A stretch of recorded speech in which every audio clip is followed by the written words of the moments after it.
Hello and welcome. How you doing? Hope you're good. This is Wowo Swagger and this is Swagger's Lifestyle. It's always wonderful coming to sit here every Saturday to have conversations with you and also talk about interesting topics. Well, I'm actually laughing because today we're going to have a face-off, not a face-off anyway. We're going to have a wonderful conversation. And I think it will be, I don't know, let me not preempt anything, but we're actually going to have a wonderful conversation. So last week we talked about what women want, and definitely we are going to have a part two because we're not able to finish all of the questions and all of the questions that we had for the last session. So we're going to have a part two. So this time around we're bringing it back, or we're bringing it, let's say back, because I know that last time I said it's not men last and all of that. So this time around we are talking about what men want. So I sat and I decided to think, like, who are the people that we're going to bring to have this conversation? And I have this amazing people. Two of them actually coming back on the show, and we have a very new person. He's an exceptional person. And I'll just allow them to please introduce themselves. Ladies first. Hello, guys. My name is Urala Malmi, and I'm ready to give my own insight on what men want. Stay tuned. Sorry. Okay, so who's gonna go next? All right. Hello guys. My name is Orobosa Morege, and I'm happy to be here and also share my insights concerning the topic what men want. So hope we can do justice to that today. Thank you. Thank you. Babs. Hi guys. Hi guys. It's Babatunde Ayodeji Along. We're back here to try and explain what guys want, and hopefully we'll do some justice to it. Yeah. Ura, it's nice to see you again, Ura. How are you? Yeah, you Babs, I'm fine, thank you. Sorry. Oh, wow. Nice to see you again. Are you keeping Mali? I don't keep Mali, so I was waiting for you. You see, I've started. I come in peace today, please. I come in peace. All right, thank you. Oh my God. So I think we're going to have a very wonderful time. Babs, you're actually looking like the last conversation from last week is still up on your face. You're looking stressed already, like, okay, what's going to happen today? But I know that you got it. And definitely you have your comrade here to help you. Yay. All right, so let's just go straight into the conversation. Right. Now, are the wants of men generic? Okay, let me take that again. Are the wants of men generic, individual, or personality driven? Who's going to go first? Do you want me to take the question again? Okay, so let me take the question again. Are the wants of men generic, individual, or personality driven? Okay, maybe I should go first if that's Great. okay with everybody. That's fine. Yeah. I don't think it's generic. It's an individual thing. You understand? It's an individual thing, and I would like to tackle this issue from like going anti-clockwise. The topic is what do men want. I think to try to construct the formula in finding what men wants is really gonna be complicated. So I would say, what don't men want should be the real question. What don't men want? Because if you say what men want, okay, what do they want from the world or from a relationship? What do they want from the world, from society? Men will want money, power, respect. What else can I think of now? I think that's basically what they want from society: money, power, and respect. And all of these are also included in what men want from a relationship. But the thing is, what do they want from a relationship? A relationship with their mom or with their girlfriend or with their wives? I think it's basically about the same thing. Sorry, excuse me. It's basically about the same thing. What they want from the society and what they want from a relationship. From a relationship, of course, they want to, feel loved, feel appreciated, feel respected, and not really controlling, but they want to have a sense of, they are in control, but not really dominant. Some men, though, not all men. So I would, at the moment, I would like to yield to the next person. Okay, thank you for that. Okay, Babs, over to you. Or where do you want to go? Okay, Babs, over to you. All right. Okay. So what men want? Is it generic? Is it individual? Is Or it personality? Individuals? Or is it? I'll say it's all three of them. To be honest, there are a few factors. I believe that it cuts across all men, and as much as we try to, do gra and open chest and all of that, we're quite emotional. We're very emotional beings, and the only thing we're quite good at masking them. So if you're talking about being generic, I'll tell you that men love attention. That's generic. I promise you. The only difference is a man might definitely want attention from a particular quarter. If he's not getting from that quarter, then obviously he might not want from another quarter.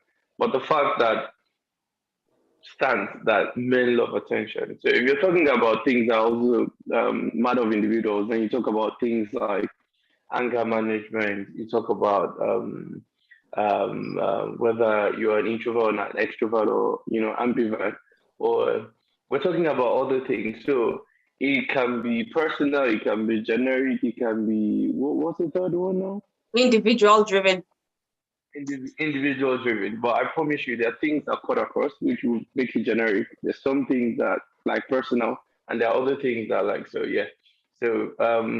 Maybe when we have more time, I'll be able to break into what men want as far relationship, as far career, as far interpersonal relationship. The first relationship I talked about was either romantic or in marriage.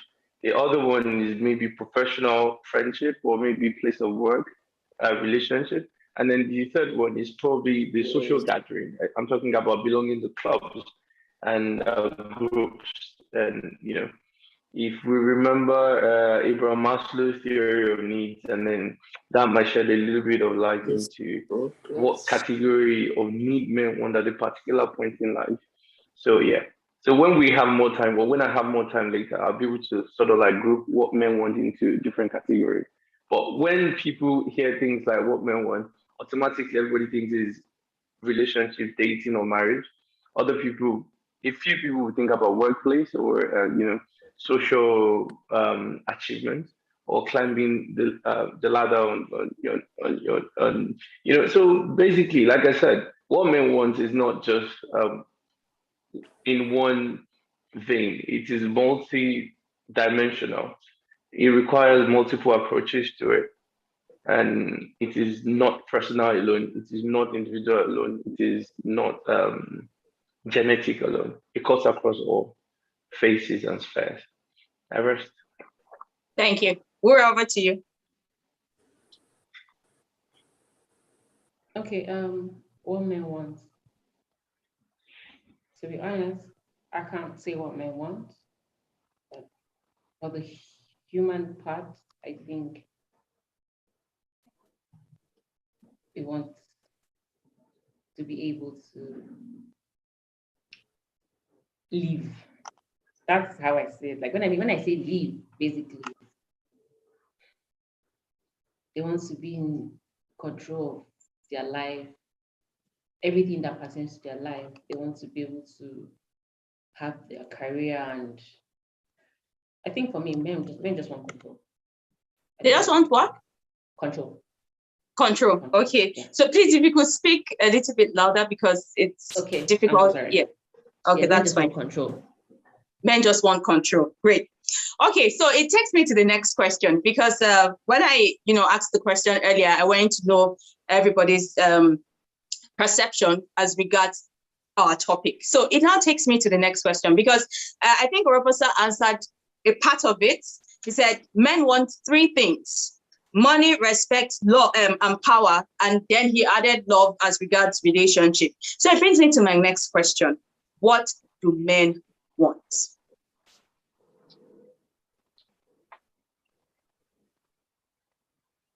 Who goes first?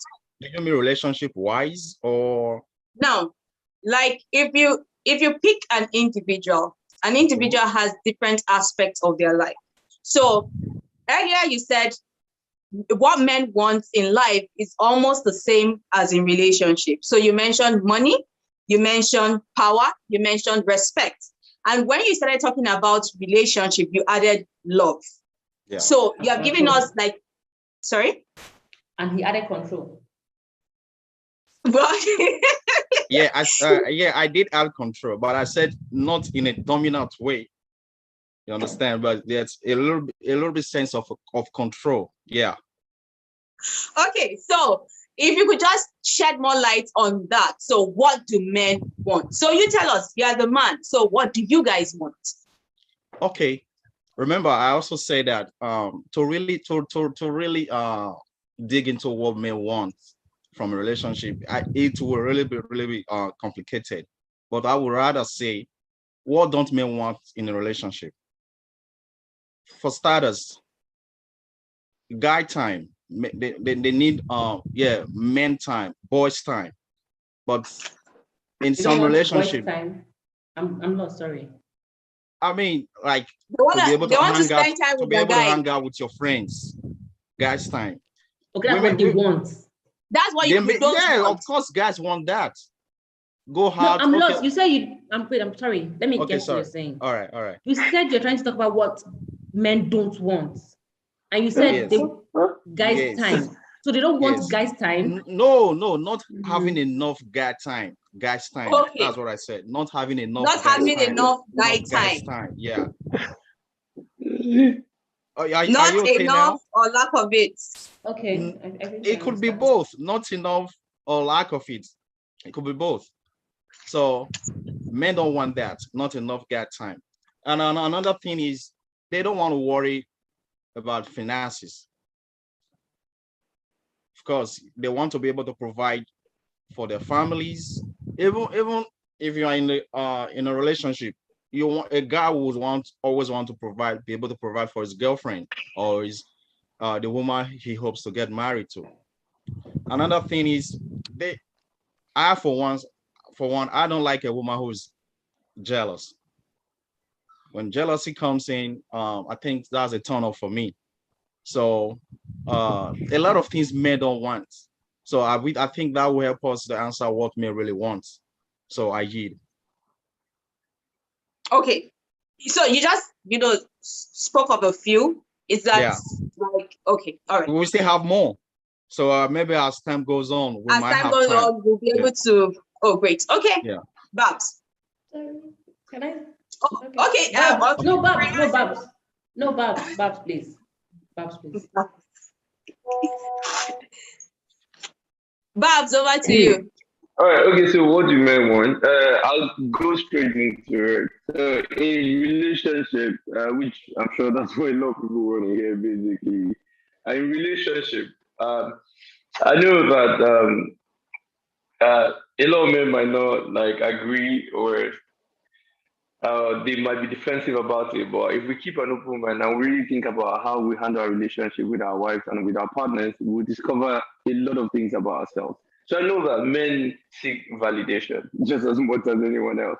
So if you're in a relationship with anybody, you want to be accepted by your partner. You want your partner to agree with, maybe not all, because that would be psychophantasm, but I mean to agree with some of the things you do. So a man wants to be accepted. He wants to be validated. He wants you to praise him. He wants to feel like some kind of a cult hero. Program. so he wants to feel like a kind of like cult hero. I remember I read something somewhere that a man's house is his castle. So he wants to be treated like some kind of like a big deal in his own space. So whether you're married to him or you're just dating him, I know that a man will seek that validation. He wants you to see him as a hero. He wants you to be. Another major thing we don't talk about often enough is that men aren't allowed to be vulnerable. I know that our culture, the religion, everything sides with um, a man has to be a man. You need to be tough. You need to not cry. You need to not do this and do that. I know that, but I believe very strongly that there's a way you can handle your relationship with a man that allows him to be able to open up to you.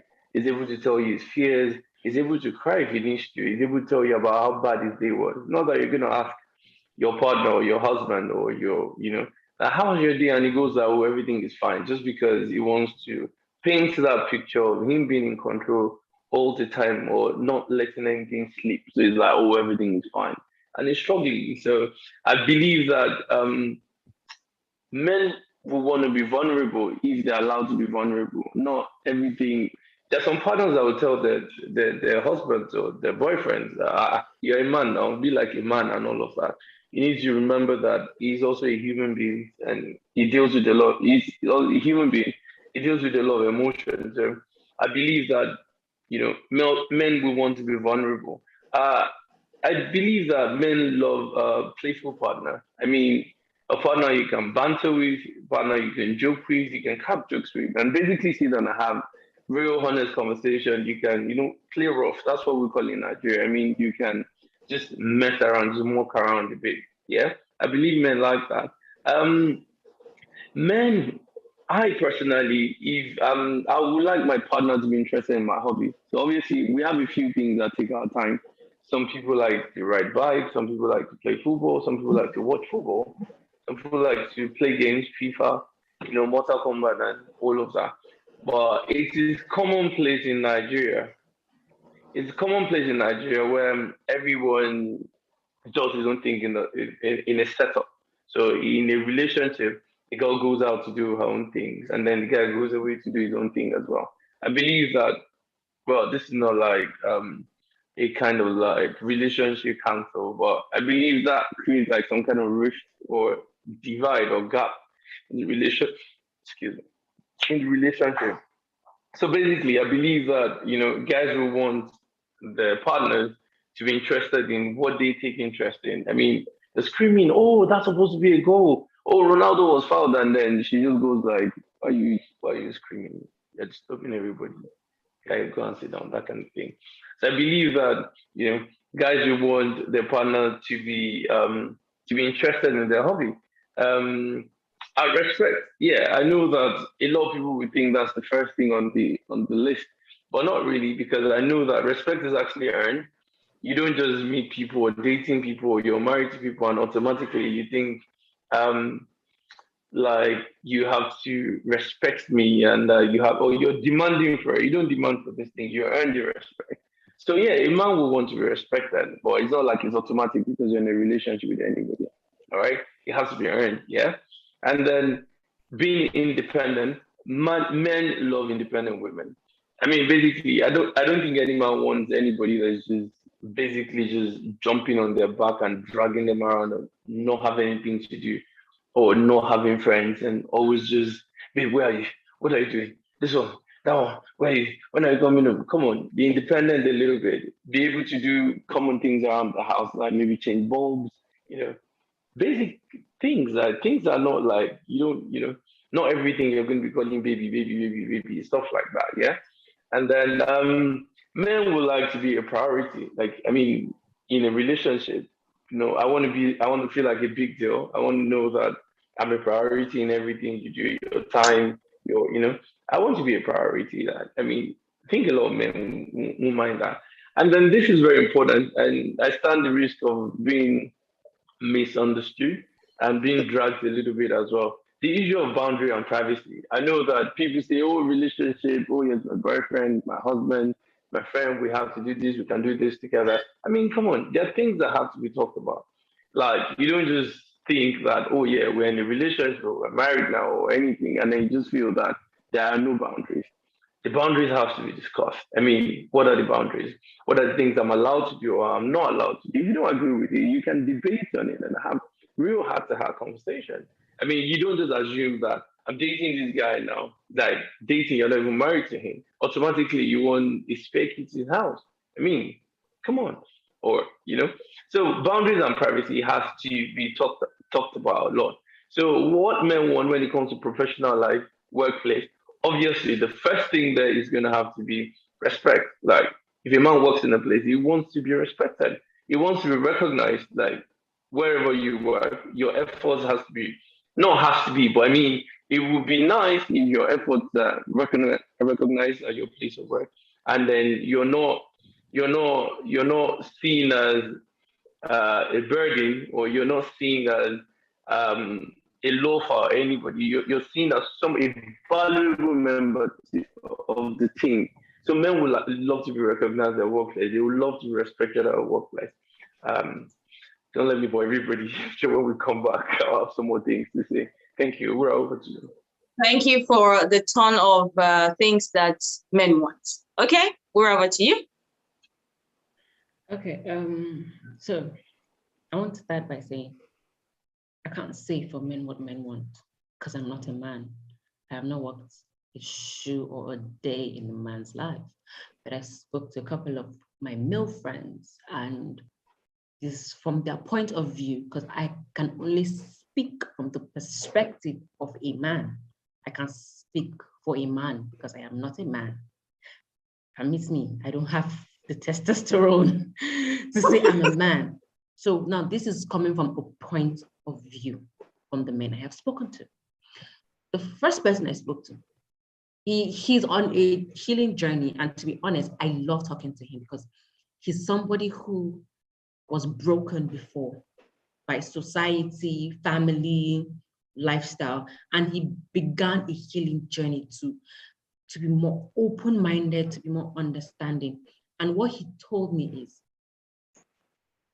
people want changes.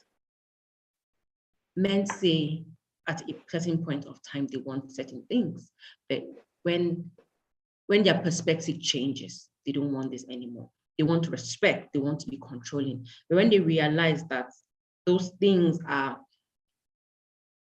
programming for where they're coming from, because he had to reprogram. This is a point of view. So please, I'm not a man. I can't tell you what a man wants, but this is a point of view.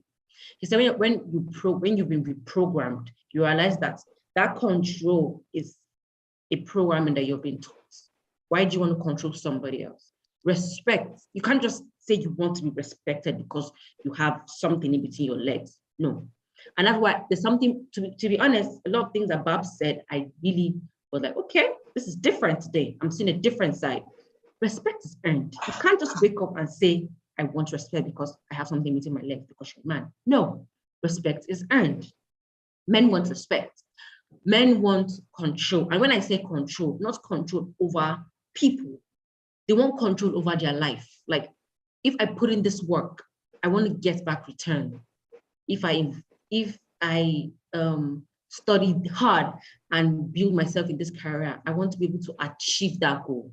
So men want to be able to achieve their goal. Men want to be able to have money because there's an understanding that if you have money, you will not be oppressed. Men want money. Men want to be able to achieve their goals.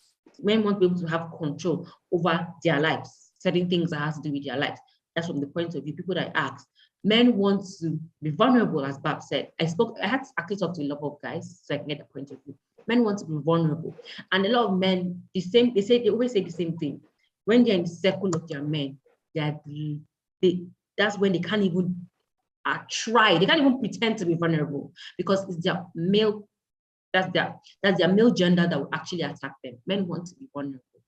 Men want to earn respect. Men want to be able to work and earn that living and feel proud. Men want to be proud to achieve goals that they've put in. Men want to be loved. Men want to be emotional. Men want to cry and be looked at and not say that, oh, Men want to wear pink shirts and not be tagged as gay. So from their point of view, these are things that my male friends have told me that men want. That's their own point of view. And to be honest, I don't think from everybody I've spoken to, I just realized they all wanted different things. And most of them didn't even talk about relationships. That's why I was even surprised that they talk about relationship. Most of them didn't even talk about relationship. In their relationship, to me, I spoke to a couple of people. Most of them just want a partner. They want somebody they can grow with, that would understand them. And those are the people I spoke to are people that are actually healing on a healing journey. People that have broken themselves from the societal norm of, because that Neanderthal kind of man, that caveman that I want to only see you. If I say jump, you jump. If I say speak, you speak. You're always supposed to be seen and not heard. So that's the people I spoke to, and those are their points of view. They want to be able to have control over their life.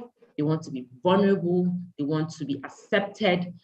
They want to be able to tap into I have a friend of mine who said he wants to be able to tap into his feminine side and not be tagged as somebody who is gay because he actually loves. He said, babe, I like woman. I like woman. Do you get? So from their point of view, this is what men want.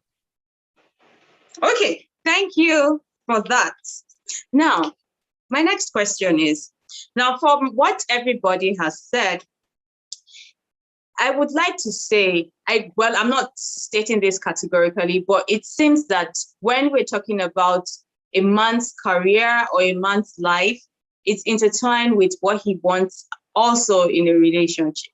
So because we get to see people where in the place of work, you hear them saying, I have your type at home.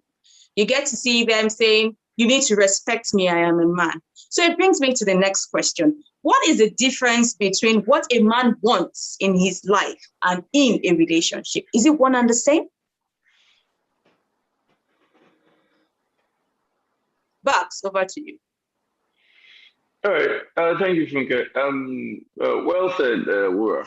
And basically, what I think about, I noticed that control has featured a lot in what Wura said and what Omorige said earlier. And I believe very strongly, and I've never hidden this from anybody who is familiar with some of the debates we've had. I know that if a man is literally banging on about you have to respect me, it means that the man has no value or no character or no reason to be respected. The man has to go on about, oh, I'm a man, you have to respect me. It means that the man already is disrespected or is not an object or is not a personality to be respected. If a man has to control or show control or force control, it means that you are lacking a grip. It means you are like literally like demanding for what you don't deserve. I believe very strongly as well that again, respect is earned, submission is earned. For somebody who views or sees you as somebody they can defer to when it comes to either instruction or advice or suggestion, you wouldn't have to fight for it, for them to defer to you, for them to submit to you. It's not everything that is gaga or that is physical. So if everybody goes like, oh, someone goes like, oh, I have your type at home, things like that, it can't be any more shallow. You have the type at home, you don't, it's not the type, it's not that one, go. You might have somebody that is bigger, fatter, slimmer, more intelligent, more dumb, more skinny. It can be anybody. If Funke is not the one in my house, she's not the one in my house. I can have your type all I want. It is not you. So comparing anybody, the Bible says whoever compares himself with other persons is a fool. So so you don't go around saying, oh, I have your type at home, or you demand respect. You don't demand these things. These things are given when you earn them. So for the kings out there listening to this, if you have to shout about it all the time that you have to respect me, you need to earn it, fam. You need to really earn it. You need to do things that will make people respect you. You need to, if you're not, if you're not a well put together somebody, you need to be well put together. You need to sound intelligent when you're debating. You need to, you need to do what things do to earn respect. Like again, what we said earlier, your genetics or your genital does not qualify you for a certain measurement of respect. No, the fact that you got things in between your legs doesn't mean anything. It is not every man with something in between their legs that is a father. It's not everybody. It's not everybody that can impregnate a woman that is a father. They say, Daddy, these are two different things. So the fact that you can get someone pregnant or you have a wife at home doesn't mean you're a real man. It doesn't even mean you're a responsible man. You can have an Enoch or somebody who is impotent that is more man than you are. It's possible. So the fact that you can get someone pregnant doesn't mean that you're the real deal. And then going around telling people, I have your type at home, I have your type at home, and maybe you're the silly person. So whilst we're talking about what we want, we need to also tread on the caution on the boundary of caution by also thinking some of the things we are demanding, have we earned them? True. Do we deserve those things? True. You want respect. Have you done anything to deserve the respect? You want honor. You want.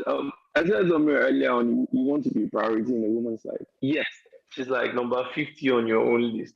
So how do you want her to make you priority when she's not priority in yours?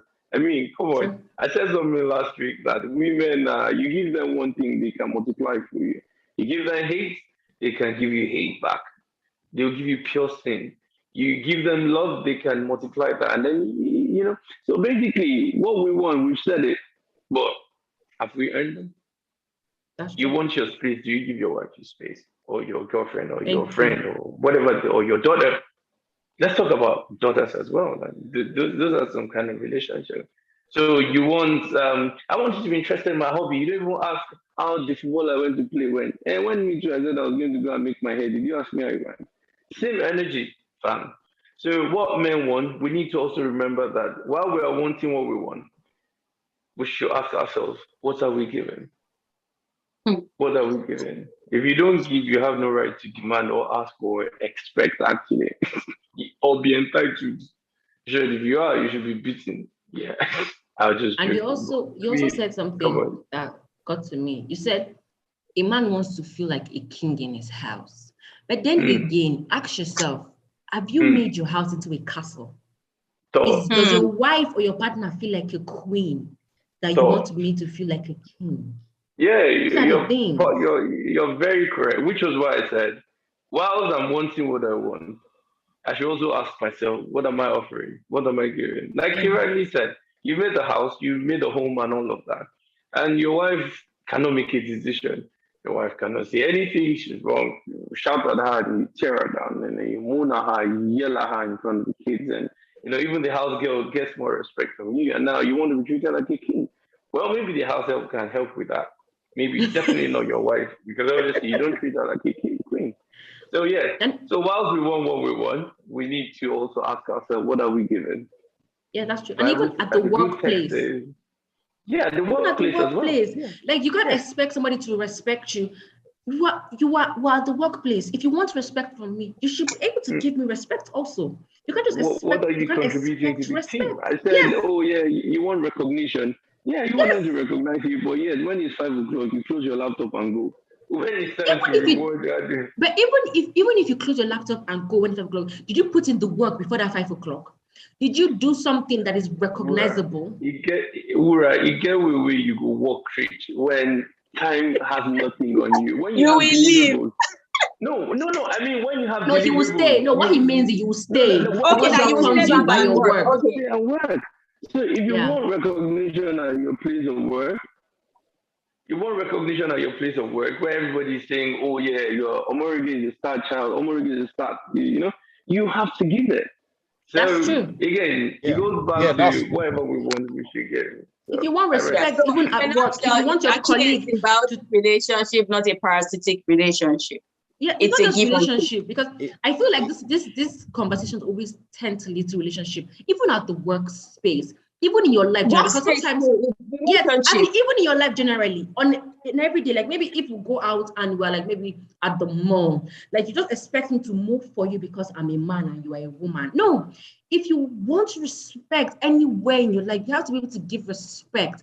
There's certain places that you go to as a man. I'm sorry to say, you are a man, you are a human being at that place. You are not my boss, you are not my father, you are not my God. I'm not going to start bending back. Okay, let's say now if you go to Even in a public if it was your bus. boss, even if it was your boss or your dad, No, you I should will also, give you should give respect. I'll give him respect. I will give him respect. I mean, he because of should that give title. respect. Yes, He said that definitely. I'm he just should saying, respect. I would give an extra respect because of he has a title. What I'm Okay. trying to say is, when I'm in the when I'm in the bus, let's just say a bus, you will notice that some guys will just spread their leg apart and then take over the space. Like, excuse you, or even in an airplane. The worst part is the airplane. Then the armrest is maybe is mine. You have yours, but you put your arm in and spread your leg, and like I'm like. And then when you try to like excuse me, they're like, oh, this woman emotional. She's being dramatic. She wants to cause. She wants to be dramatic. Like you're becoming emotional. No, respect your space. Respect your personal space. I will respect my personal space. So anywhere you find yourself, you need to respect people, and they will respect you back. If you want to pass, say excuse me. Use the. I notice a lot of men don't know how to say excuse me in public spaces. I notice it a lot. Once they see a woman, it just feels like they expect you to move for them. Yeah, they expect you to respect them as the man. They are as the a man. man. So a lot of times in with public the, spaces, yeah, it comes men with the take gender. over. Yes, they just take over and they don't even care if you're there. Or sometimes people just maybe like they're sitting down. They will ask questions like, oh, please, somebody sitting down here. I said the man wants to toast you, but if the man doesn't have intention of toasting you, just take the chair. Like, you don't even matter. So many times. So men say they want respect, but really, how many times do you give respect to somebody? In public spaces, don't wait your boss in the office. No, I don't have to be your boss in the office. As a human being that I am, and as a female, because when it comes to their guys, somehow, because of testosterone, they would check it and level it and see this guy, can he challenge me physically? Is it richer than me? And they will say, okay, I'll give this respect. But just in a general sense, if you want respect, as Babs has said, you need to earn it. You need to respect somebody to get respect back. You can't just expect respect because, I have testosterone. Right. Thank you for that. There's something called mutual respect. So we need to do that as humans to each other. So like I would like to say, because you're a man, you don't have automatic right of respect. Like, I'm a man, so once I step into a public space, everybody should just move because the man is here. Nope. Mutual respect is key. Over to you for your. I just want to say a few words, maybe to summarize it. I was just thinking back to when we were in secondary school, in our economics class. We were taught what they call a effective demand, which is demand backed up by the ability to pay, right? So in terms of demanding respect by so-called men, I think it should be about what have you done? What have you really done? Like Bob said, what have you really done that makes you feel that you demand that's respect? So have you been responsible enough? Have you been kind enough? Have you been a good person in general to demand respect from? Is it at your workplace, from even from your kids? Have you been a good dad to demand respect? So it should be about how effective enough are you in your demands for such respect. So so we should men should also really, really, really, think about it. Am I a good person in general? Am I a good person? Do I deserve to ask for respect or demand for respect? It shouldn't be from only women. You move out of the way, like everybody has been saying. Move out of the way. You need to respect me because I'm a man. What really makes you a man? Is it only the thing between your legs? No. Like Bob said, you have to be a provider. You have to be responsible at home. You have to be God-fearing as well. That's it. I think that should be the topmost. You have to be God-fearing. So that's about all I have for now. So I yield. Thank you so much for that. So we would like to go to the comments because it's buzzing. And I would like to say welcome to our online audience. This is Swagger's Lifestyle. And if you're actually joining us for the first time, this is an amazing place. We talk about lifestyle. We talk about things that, bring about social and behavioral change. And this is a place to be. So if you are new to this space, kindly subscribe to this channel. And we have amazing videos that you could actually watch. And also at the end of this broadcast, please share with your network. So let me just take the comments and we'll continue with our conversation. And I'd like to tell our live audience that if you have any comment, any feedback, please drop it in the comment section. And also if you have any question, drop it and definitely we would engage with you. So we have a Bailey Esther saying, I feel it is all the above. So I think that was her answer to the first question. Thank you for tuning in. We welcome you to this community. So we have Oluwatosin saying, well done, Bubu Swagger. It's good to be here. Thank you so much for tuning in. It's always nice to have you here. So we have Ebele saying, the men aren't really answering the question. It is a simple question. So I think they were trying to acclimatize, with the conversation for today. So I think this answer was actually for the first question. So we have Ikechukwu Dabin. Thank you for tuning in. You're welcome. So we have Ebele saying here, what is holding them from not having it? Do they have kids they breastfeed? Uncle, what are you talking? Me like independent women, really? Or they like the idea? Okay, so Babs, that's for you. When you were talking about men like independent women, he said, really, do they really like independent women or they like the idea of having an independent woman? So I think that's a question for you that we would take. You would actually answer to by the time we're done with the conversation. So we have, by the time I'm done with reading the comments. So Oluwatosi is saying, I see men want a lot of things. So Mr. Babatunde, all these things from only one woman. Will the man watch Telemundo with his wife after the football match? It goes both ways. So, okay, so over to you, Mr. Babs. So I think probably maybe you should be taking down the questions. So we have Ebele saying, respect is also nurtured. We have Mandy Williams. Thank you for tuning in. She's saying, he or she is saying, everyone has been spot on. Thank you so much for that feedback. So Ebele is saying, nah. So we have Sweet also saying, hello, everyone.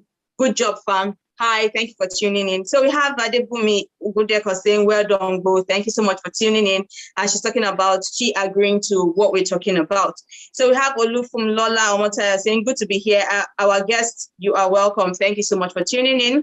Oluwatosin is saying, laugh out loud. You can't be a king if you don't have a castle. Loving this. So that was when Hura was talking about, do you have a castle? Are you treating your woman like a queen for you to start demanding to be treated like a king? So we have Oluwafunmilola saying, I am a good person in general. Okay, am I a good person in general? Am I responsible and God-fearing? I love those points. Wonderful discussion. Thanks, Swagger, for this topic. Thank you so much. So we have Oluwatosin saying, men need to hear this because some feel like just being born as a male child automatically gives them the right for respect. That's true. Thank you so much for that. So we have Tyrannus School saying, thanks for sharing on quality of man.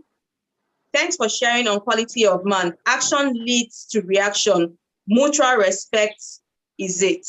Okay, so I think he's still typing. So we'll, continue with the chat. So over to you, Babs. You had some questions for you to, speak on or answer.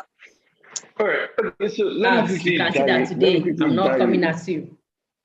Okay, let me quickly dive into some of the things people talked about. I also want to talk about how men are grown and nurtured, and that's really important to how they turn out in the future. So we all have a responsibility. Those of us that are parents, we have a responsibility on how we raise up our male kids. How we need to let them know that the fact that you're a man, or what the culture and most religion as media to be, is not really. That's not how the world really works. It's 2022. We're not like living in the medieval time. This is not the era of slave trade. This is not the pre-colonial time. This is the modern time, and it's 2022. So the fact that you're a man doesn't mean that it starts from the little things like roles in the house, and they're not gender centric. They're, excuse me. You're not supposed to sweep because you're a man. You're not supposed to serve food. You're not supposed to wash plate because you're a boy. You're not supposed to cry because you're a boy. These are the things we used to damage our kids. We should remember that these boys one day will grow up to be men. Some of them will grow up to be married. Some will grow up to have kids. Some will grow up to want to manage organizations where they have to deal with strong women, independent women, where they have to deal with, all kind of scenarios. So when we're raising the kids, we need to let them know that children are not gender centric. To be respecting women it is not an option. It is a given, and it starts from the little things. Oh, my sister did this, and I slapped my sister. You do not let your son hit his sister. Simple. I don't care what she's done. I don't care what she's done. You do not let your son hit his sister. That's it. It is not negotiable. I don't care what the thing is. If your sister has offended you, report to your parents.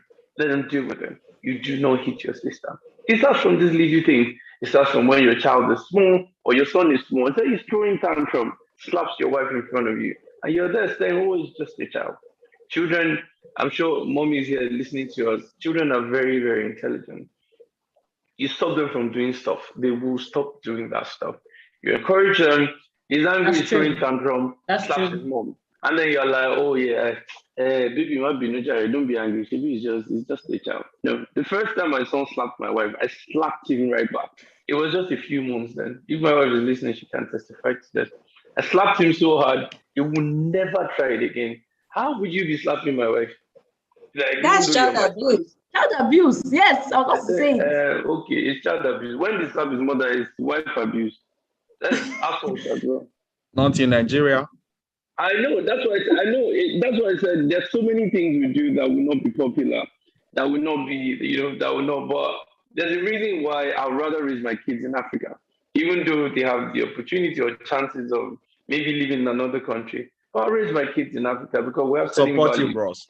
I'm not going to sit aside and let my own son start beating my wife then. So when she will say, come and sit down, she will say, no, I can't speak to you or anything. So it starts from there. A couple of days ago, my son was telling the maid that you're just a house help. This is my father's house, don't do this. I was just coming out of sleep. I jumped up, and I'm sure he knew that it was God that saved him that morning. It was too early for him to start his day. And I told him, don't ever speak to the maid like that again. You call her Miss Happiness. Her name is Happiness, but you call her Miss Happiness. She's not here to serve you. She's here to make everybody's life comfortable. You never speak to her again in your life. And I'm sure he will never do it again. Because once I tell him something, he knows that I'm serious. He will never do that again. Again, going back to, I'm not the perfect man. I'm just saying that we have a strong role to play in all of this. To raise boys and raise men that will not end up spreading on planes and disturbing people like Wura. It is not acceptable. It is totally unacceptable. And then these are the things that, sometimes it's funny and how some damaged adults believe that they are the God, they are the scribe of God on earth. They are the representation of God on earth to do this. And they get away with this thing. It's criminal. If we see our polity as well, check the House of Assembly. I remember Dino Melai. I do not like that guy. I think he's a buffon. I remember when he was telling Remi Tinubu, I'm going to slap you, I'm going to do this, I will do this to you, and all of that. I don't know what Tinubu did about it. All I know is, if it's me, you can't speak to my wife like that. And I have the kind of power Tinubu has. I will destroy the guy. I'm telling you, that's the word. I will destroy the guy. So these are the kind of ways people grow. No, I'm just saying, these are the ways. Imagine, did you see that video of Dino threatening? I don't want to repeat all the things he said, but I'm sure you remember. There was nothing he didn't say. I will do this to you. I'll do that to you. I'll do that to the wife of Tinubu. If you do that to my own wife, it will cause problem. You forget, it will cause major problem. But again, you can imagine where the kind of gutter where Dino emerged from, or the kind of trenches he emerged from. Those are the kind of people that are making laws for us. Don't let me go on about Dino anyway. But you can see how damaged and adult some of these boys are, and you can tell how they were raised. For you to raise your mouth against a woman, a sitting senator on live television. So nobody has to tell me Dino beats his wife. You cannot. Nobody can tell me otherwise. That one will be beating his wife. So again, we have a responsibility. So the lady that talked about, oh, do men really like independent women or they like the idea of independence? Let me say something, right? When we have a debate like this, okay, and I would like to debate this person that said this one-on-one. We should never use our bad experiences to judge everybody else, all right? Omori is here. He looks like an absolute gentleman. I would not berate a woman. I would not say because I'm a man, this is what the thing is. So if that madam is talking about, oh, do they like the idea of independent women? I love independent women. I was raised by one. My mom is very independent. Dad has 10 years on mom, but mom is very, very independent. And my dad allowed her flourish, except maybe a few times where there was some kind of clashes when it comes to what both of them wanted and stuff. But mom flourished, and dad allowed her. That mom was very independent. So I was raised by an independent woman. I love independent women. So if you have bad experiences, that's fine. Don't project that on all the men, all the good, hardworking men of Nigeria. I know. Okay, I think I have Bab's something to network say. is having like a little glitch. I have something Bosa, to do you want to say about what Bab something? said. I have something to say about what Bab said. Okay. The thing is, it's a question. You know, the thing is, I've come to realize that as adults, we actually, if you check it as adults, we lack communication. It has seeped into our relationships. It has seeped into the way general life itself. We lack communication. The thing is, sometimes you want to express yourself, but you're not giving them, because growing up, let's be honest, we had like a hard face. If you grew up in Nigeria as a Nigerian, you know our parents, they were if you don't they don't believe in talking back, and they feel like talking back is disrespect. Blue black. Yes. You just feel like talking back is disrespect. And talking back might not even be disrespect. It might just be you expressing yourself. They will ask you a question, and the way you answer, they say, "Are you talking back at me?" I'm like, "You're asking me a question." So, but what I'm trying to say is, I get where she's coming from. She asked a question. She's not projecting. She's coming from her own point of view. This is what she sees. So that's why she's asking that question. She said, "Do men actually want independent women, or the idea of it?" So she's asking a question. She's coming from a place of, this is my point. Sorry to interject. No, because sorry, Babs, I want to add to what Ray is saying, because a lot of men, you see them telling you whatever it is that you are doing as a woman, it ends in the kitchen. I get it. That's if both of you, if you give me that credence that I talked about it before, that look, there are a lot of damaged men, but it's not to say that there are no good men out there. You know this, Funke. It's not to say that. I won't even say it's 50-50. So we know that there are men that are like that. I totally get it. The reason I feel strong about this idea of independent women, I've seen a thread. There was a time, I don't know what year, maybe it was last year or the year before, where, it was the idea of, everybody talks about they want independent women. That's not actually what they want, which is why I was actually treating this. The fact that a lot of women think that men just say this thing, but they don't actually mean it. The reason I'm coming strong on it is because, Wura, there are men that actually love independent women. Like, I get it. I'm sure. Babs, I've seen men. Are the men not gold diggers? No, not independent. He's not about just financial, because there's one thing he said, and I loved what he said. Miss Fong, did you say gold? Did you say gold trying diggers? to ask all the questions around what the audience want to know. Yes, there's something Babs said, and I loved what Babs said. Babs said that he's a gold digger. And he didn't just put it and make it look as if independent woman is a woman who just brings money. He made a statement like, okay, she can fix the bulb, she can do this. Yeah, she has her own, no, chill first. She has her own ideas, she has her own hobbies. To be honest, I'm not really agreed with a lot of things Bob said, but you see that statement he made where he did not just put that independent woman and just put it in the box of money. It thrilled me. And the truth is, see, where that person is coming from by the idea, Bob, just understand that a lot of women, their point of view is, I've seen a lot of women who get married. in a relationship, they are very independent. But see this thing you said, these criteria that you described as the independent women, they had it. But once they got married, automatically, because you see, I'm actually, this is not hearsay, this is real life stories that I have seen. Remember, Funke, you know, we had that she write that we had like group of women who come and express themselves, talk about their hurt, like an alcohol anonymous. So I have real life experiences where women will talk about how they were very independent, they were working, they had businesses, they had hobbies, they had friends. Once they got married, the men decided to put a stop to their hobbies, their jobs, their interests, even friendships. The men actually stopped a lot of their friendships. I'm not joking with you, Babs. Ask a question. Can I ask a question? Sorry? Okay. Can I ask a question? Yes, Why yeah, did sure. that happen? Why did that happen? Why did their husbands stop them? Control. It is control. It's a thing Just of control. control? Because yes, because the men realize that okay, she will become if she has a sense of identity and she might talk back at me. Why is it? Excuse me. Men say that why their women shouldn't talk back at them. Why can't your wife talk back at you? Is she your slave? If you do something to her, can't she come and say, why did you do this to me? I don't like how you spoke to me. Why do you expect a woman shouldn't talk back at you because you are a man? Why can't she express herself? Because I don't know how people just assume that talking back means disrespect. No, talking back is them actually having their voice like, you did something to me that I did not like.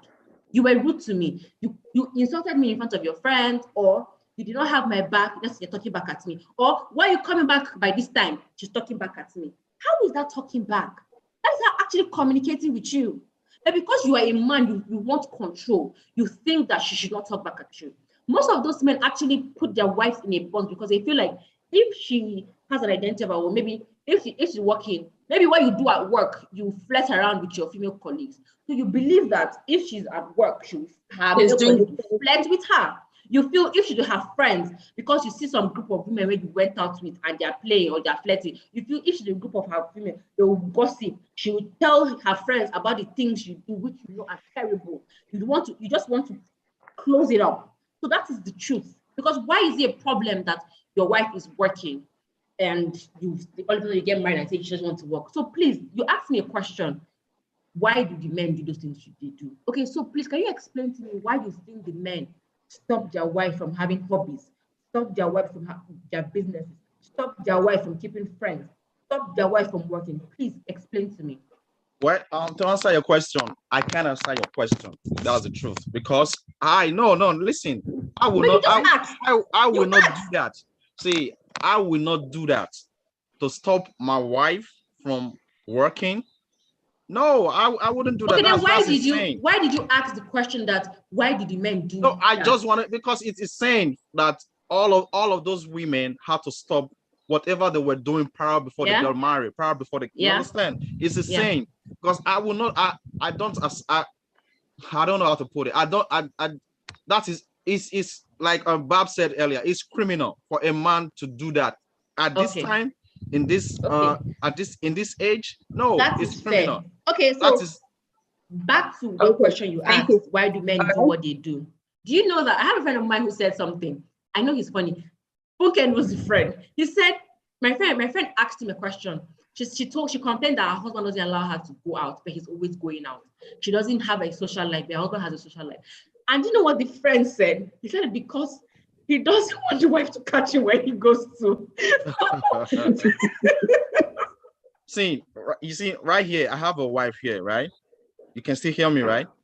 Yes. Many a times she has left the house to hang out with her friends, and she leaves me with the kids. I'm not the type I'm not this outgoing type, you understand? I like sitting at home, watching TV, football, especially. I don't really go out. But she's allowed to go out with her friends, and she leaves the kids with me. Not an everyday thing, but she does that. Should I be scared? No. Why would I be scared? If another man sees her and likes her, they are free to talk to her. But it's not up to her to say, okay, sorry, I have a man. Sorry, I'm married. That's because you're not insecure. I'm not insecure. You are not insecure. I might have It brings me actually to my next question. Okay. It brings me actually to my next question. I'm actually loving this conversation. So I would ask the question, and then I want to talk about the term domesticated men. But that's not the question. So it brings me to the next question. What are men insecure about? Who's gonna go first? Babs. Okay, what's up? Let's go first. Yeah, it's. Are we still talking about relationships, right? General, we're talking about whichever about? angle you want to take it from, because the life of a man is not all about his, relationship. He has different aspects of his life. So whichever angle you want to tackle it from, that's fine, because we're talking about a man, and a man has, different, aspects of his life. So okay, what are men insecure about? Yeah. I think the first thing first is about finance. They want to be, if they are not able to provide, it's really a problem. They are not able to provide, it's really a problem. And another thing is, and when it comes to relationship, a lot of men are insecure. That's the truth. I was once there many moons ago, you understand? But with time, I know I've outgrown that. With time, even before I got married, I've outgrown that. And I want to make reference to a friend. He's right here in America, New York here. He's a pharmacist, a Benin man. He's a pharmacist. Before he got married, he was always talking about when he starts working, if he's not married, government is going to be taking a lot of taxes from him, so he needs to get married on time as soon as he finishes college. So when he graduated as a pharmacist, he got married to who? To somebody to a lady that was never his type. So when things started happening, after they had the first child, they started fighting. I heard even before they got married, they were already fighting. So after a couple of years, they now have two sons. So they started fighting. Cops were coming to the house. The guy was placed under warrant. Cops were looking for him. Then I met him one day. I asked him, bro, why did you marry this woman? You know the answer he gave? He said he just thought that the woman would be like a woman that you just married, and she's gonna be there. Even if he gets to travel out of the United States for a year, she's gonna be there. No man is gonna approach her. Then I looked at him. So this is the reason you married this woman, because you are feeling insecure that if you go marry a slim shady, a tall, beautiful looking girl, you think that when you are not in the house, she's already sleeping with another man. I said, man, I don't feel sorry for you anymore. Even me or Robert said, I sit here, I'm not handsome, I don't have money. I'm gonna go for what I want, the kind of girl that I want, the slim girl tall that I want. So why would you, a pharmacist who is making over 6 figures every month, and you are scared that if you go after a slim shady girl, when you are not at home, she's already gonna be sleeping around? I said, man, I'm disappointed. And this same dude went to England before he got married. He went to England to check out the girl. He came back, he was telling us, man, the girl, let me use the pidgin English, the girl get open eye. Why did you say that? He said the girl said if she gets married, she still wants to be able to take care of her parents. So that is the reason you called, you didn't go ahead with the girl. He said yes. And look at the one you ended up marrying. You guys are fighting. Even before you got married, you guys already started fighting. Now they're in the process of divorcing. He has not seen his 2 sons over a year, and they live in the same city. He cannot even go there, go close to the house. So it's really sad. And the guy is a good guy, but to be insecure that if he had gone after the kind of girl that he likes, man. So I think that's what men are insecure about. Boss, I would like to ask you, because you said you've been there before. So do you want to share your experience with us, or is it personal? No, oh no, why not? I can share. It's a family discussion, so why not?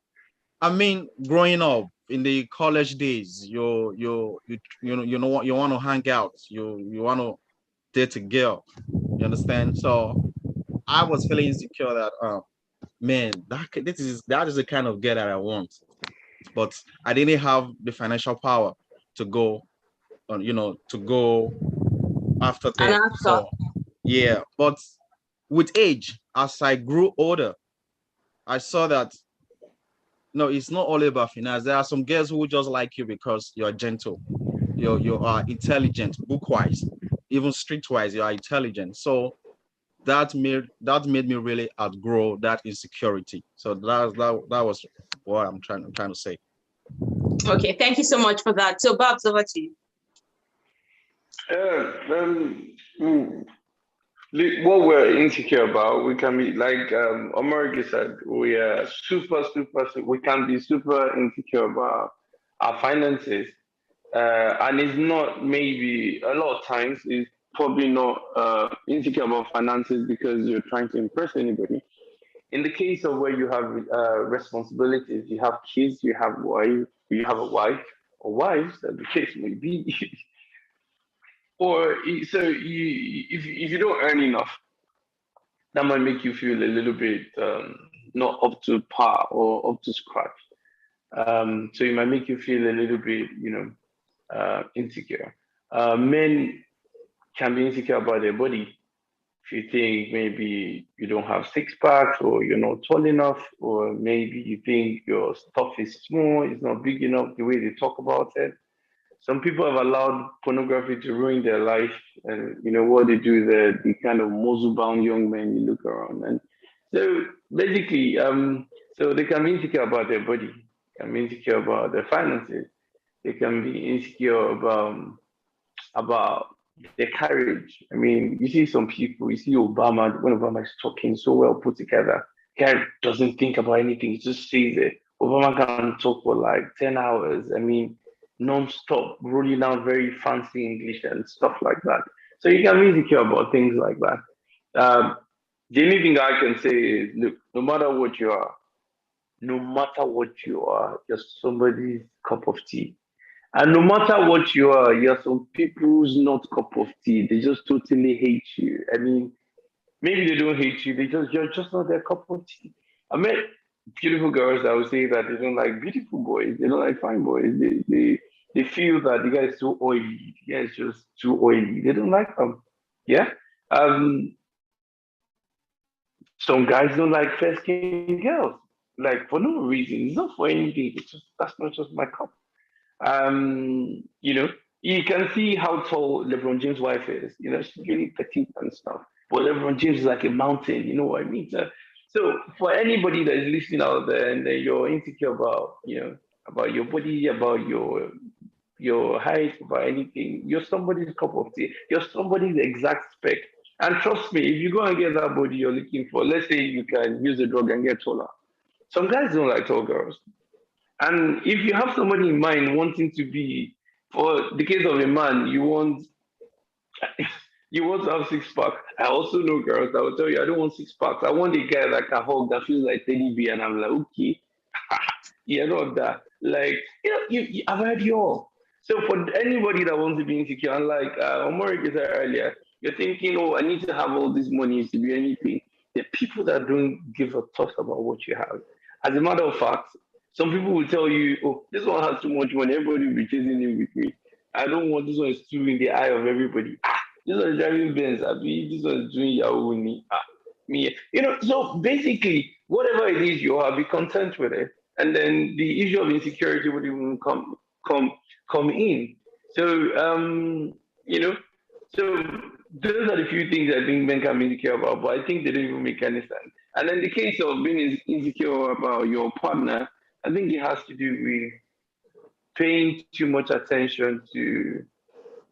You're supposed to focus on self-development. You're supposed to focus on developing yourself, not like angling towards the bad things that can happen in your relationship. And I think it was Word that said something earlier on about how some men actually because of the insecurity. That's how we got here actually. This is why we got here.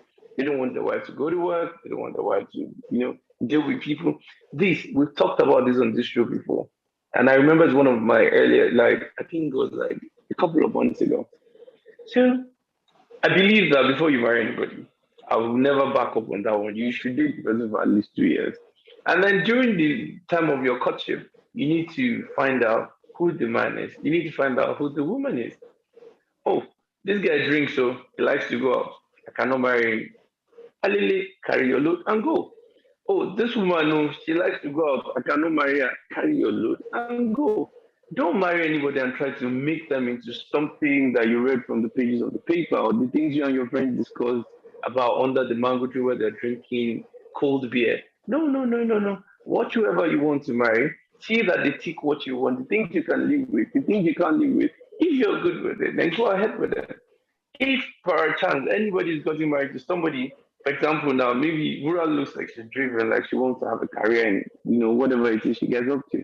And then, some guy just pretends that, oh, I'm going to be okay with whatever. And then later, not telling you, you can't go out at night, you cannot do this. Yeah, you can advise you from a place of love. But I mean, if you have to go and if you have work to do, and then he goes over there, I don't even want you to work again. You see, that guy that's always calling you, this, no. These are not the kind of relationship I think should continue.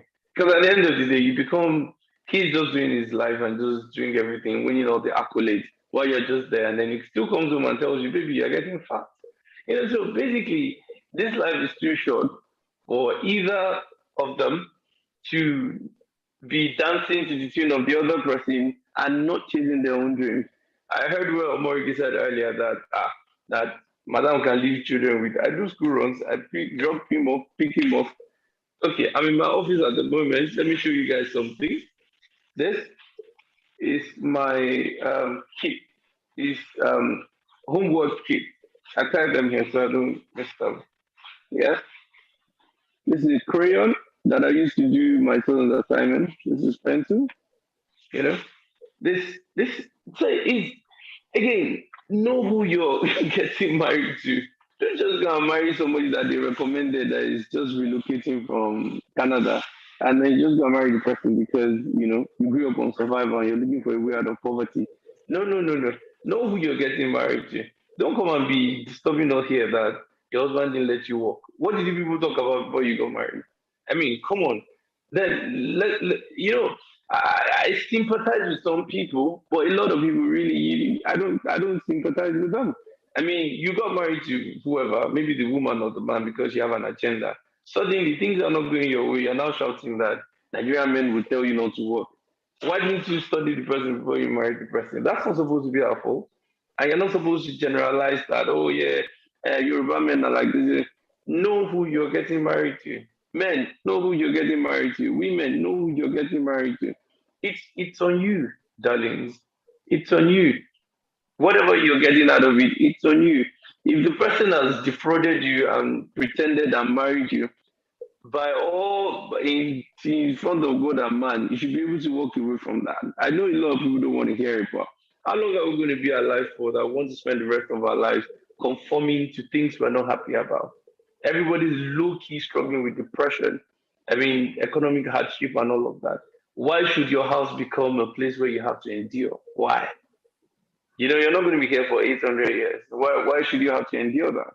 So for those that are not married yet, I beg you in the name of everything that is pure and holy, know who you're getting married to. Have these conversations. Would you like me to work? If I have to work away from where you are, is that fine? I'm an IT person, I'm a doctor. What if I have to go to Saudi Arabia? Will that be okay with you? And he goes like, lie. At least you already know. Then you ask yourself, can I live with this? If you think you can, then fine. If you think you can't, carry. I understand it's going to hurt. You're going to be fine. You're going to be just fine. So talk about these things. The things you can live with, the things you can't live with.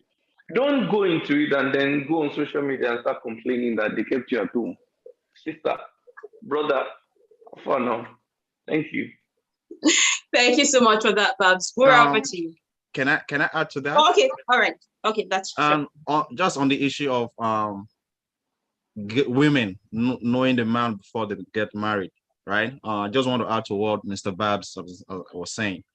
It's just a word of advice, though, and although it's not always the case, but sometimes, if a man is really close to his mom, right, and he loves his mom, sometimes they tend to want to date a girl that looks like their mom, not facially, but in terms of physique.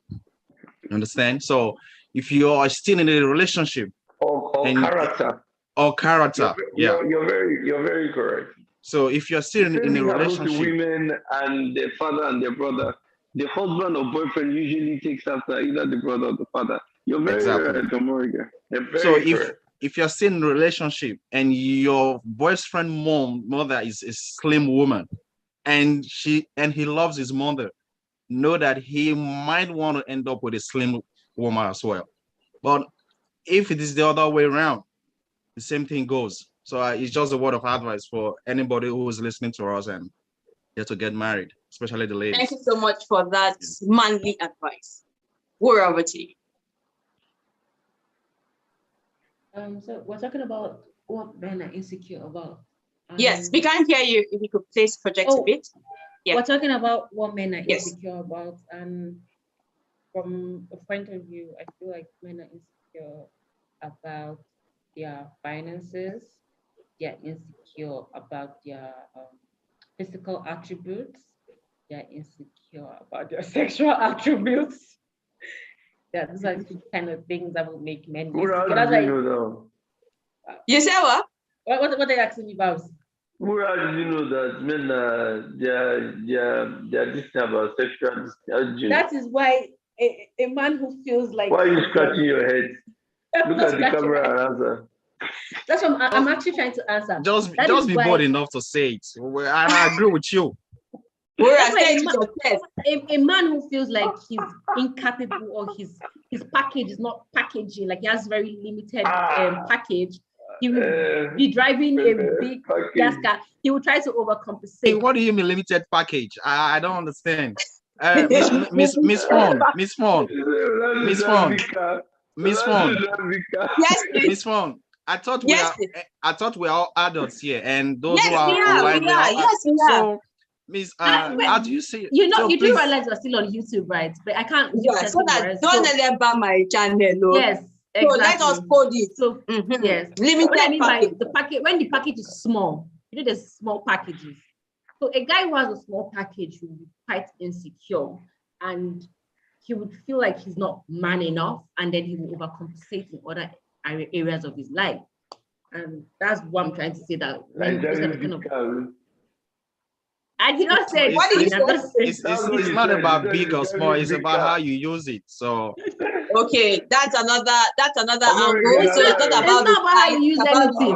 I'm sorry, it's not about how you use anything. You see, it's not. Most of they say it's not about the usage. They say it's about the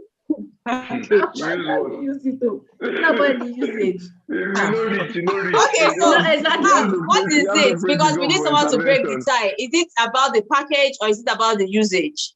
There's no usage anything. If the package is not okay, they will complain. The package is not okay. Who has told you? Or a package will want to name, man. All right. So, Wura, are you done with your done. I am done. Thank you so much for that. So let's go to the comments. Okay. So I'd just like to tell our live audience that you can see, like, where you type your text, or where you have the chat box, by the right there's a $sign, so it's called super chat. So please, if you love what we are doing, kindly support, click that super chat, and there are different amounts that you could actually, stickers that you could actually send to us, and also different amounts that you could actually use to support this work. So it would be nice for you to just give us a super chat while we are having our live session. Thank you as you do that. So we have Olakweju waving. Thank you so much for tuning in. So we have Olufumlola Obatayo clapping. We have Ayo saying, but there are men that do that, mostly those who feel insecure. So I think her comment was, based on when we're talking about, I think what men want, or probably the difference between what a man wants in life and in a relationship. So I think that's where the comment came in. And now we've dealt, with men that are actually what men are insecure about. So I think this statement was referring to, do men really like independent women? I think that's where this came from, or they just like the idea of it.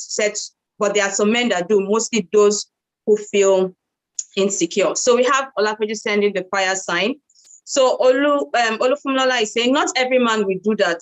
Higher percentage of men love independent women, true, though no research. Thank you for that. Oluwatosin said, I had a colleague whose husband asked her to resign her bank job because he is embarrassed about his wife doing marketing and meeting his friends for account opening. Do you think this is justified? So this is a question. We'll take the question after I read everybody's comment. So Ayo is shocked.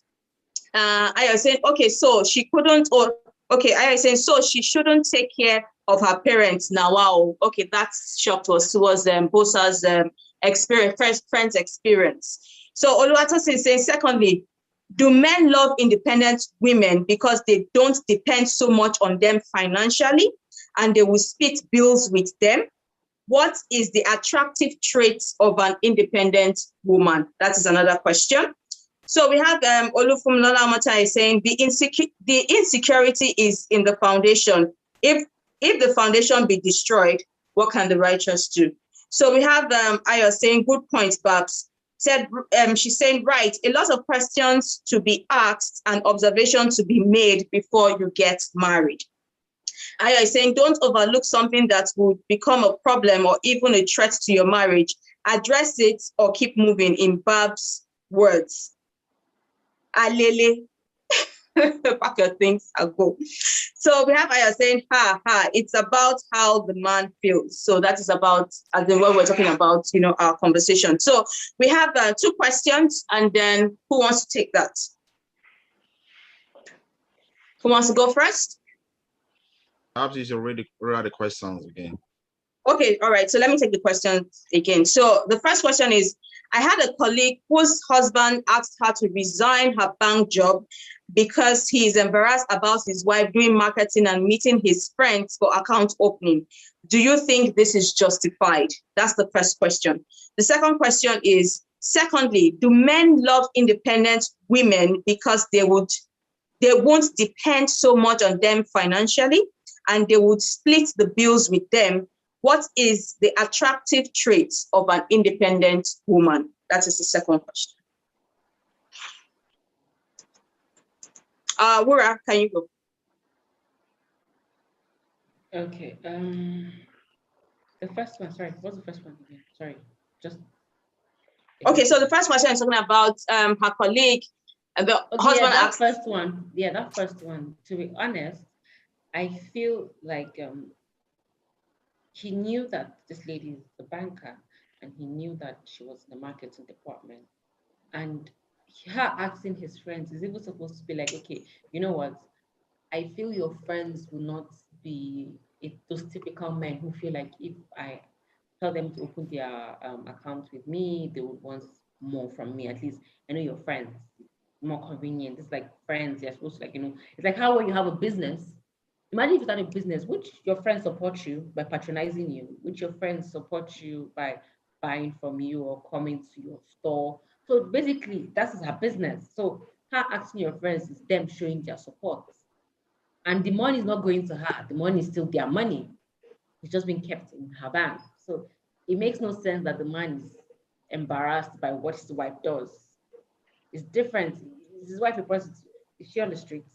No, she's even doing a legit job and she's just looking for help around. So to me, I feel like the guy is just insecure and he doesn't just love his wife and understand that, see, times are hard. Can't be like a fish. Then the other one is talking about, sorry, what's the second one again? Okay, so the second one is talking about, do men really love independent women because financially or feel splitting, or what is the attractive traits of an independent woman? I feel people, that's why, to be honest, to now, Babs has thrilled me. No, I give it to Babs. That thing, the way he elaborated about independent women, because every time you talk about an independent woman, the first thing that pops into people's head is she has money. She has independence is not just financial. Is does she think us? Does she think beyond what you think? Does she have an identity outside of you? Is she all about the missus or is what my boyfriend likes? I would like. For example, I'm into archery. My husband is like, what hobby is this? Like, but he has his own hobbies. We have similar hobbies also. He has his own hobbies. We both are gym freaks. We love going to the gym. That's another hobby we have together. But there's a hobby that I have that he doesn't even understand why I'm into it, and that is my archery. I'm into painting. I love to paint. So these are my personal hobbies. But when people just tag an independent woman just money, it makes no sense. Being independent is being a human being that is outside someone else. For example, I'm a mom and I'm a wife. Being independent is basically me being a Wura, not Mrs. O, not Mommy J, not the businesswoman. Me being independent is me as a person. I'm not tied to someone else. So I don't get why people just tag being independent as that. But anyway, let me just answer the question. Let me not even digress. I feel the kind of people who would think that an independent woman is for them to share bills are delusional. I'm sorry to say, I'm delusional. When it's time to get pregnant, will you share the pain with her? No, let's keep it a buck. There's a lady who did something that made her divorce. Let me explain what she did. She and her partner, they divide everything down to toothpaste. Like if toothpaste is 2 naira, each person will bring 1 naira each.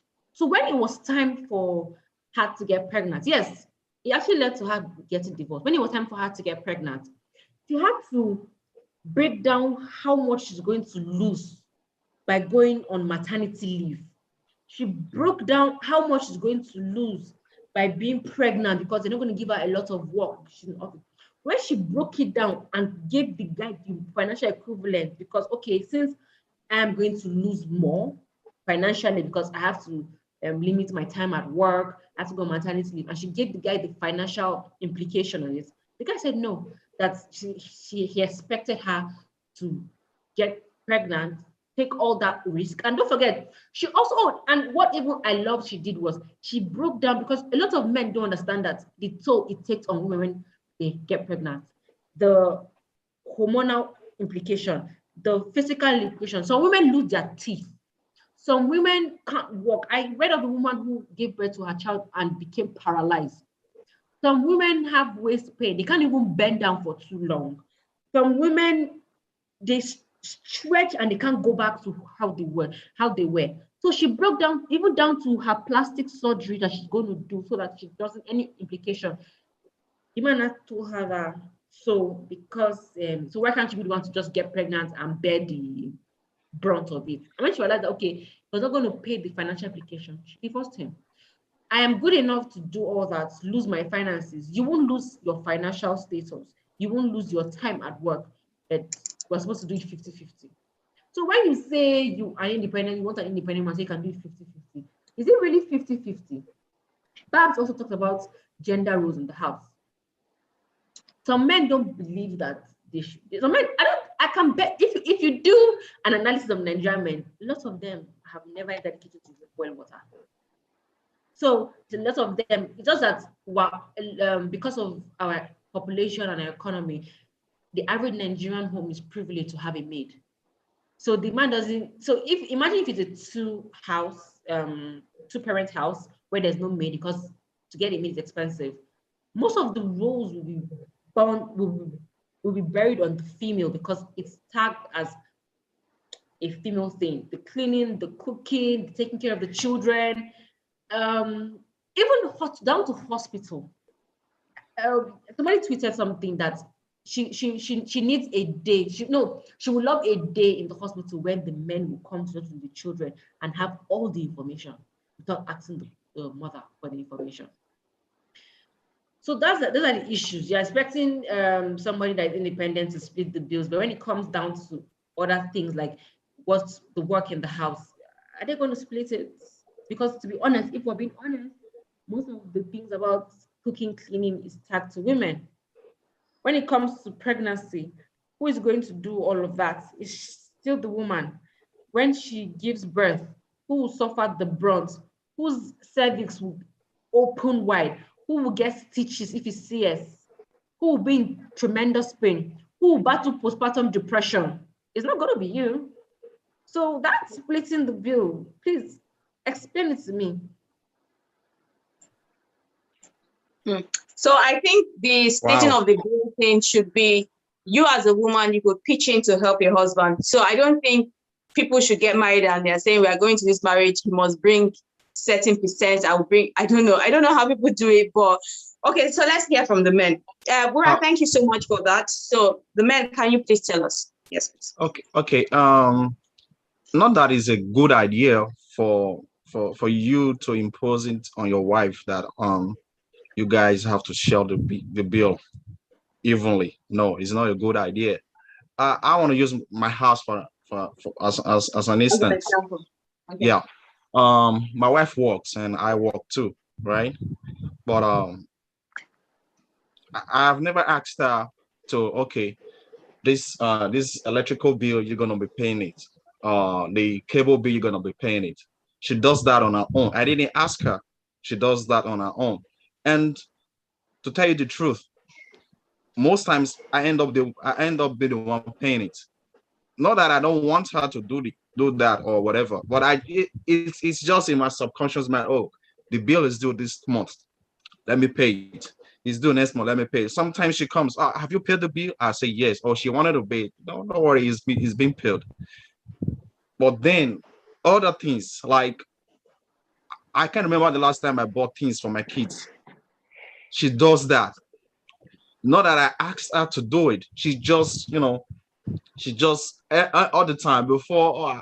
Well, sometimes I go through their wardrobe and like, oh, their clothes are getting smaller or whatever. She said, yes, they are smaller, but I already ordered some.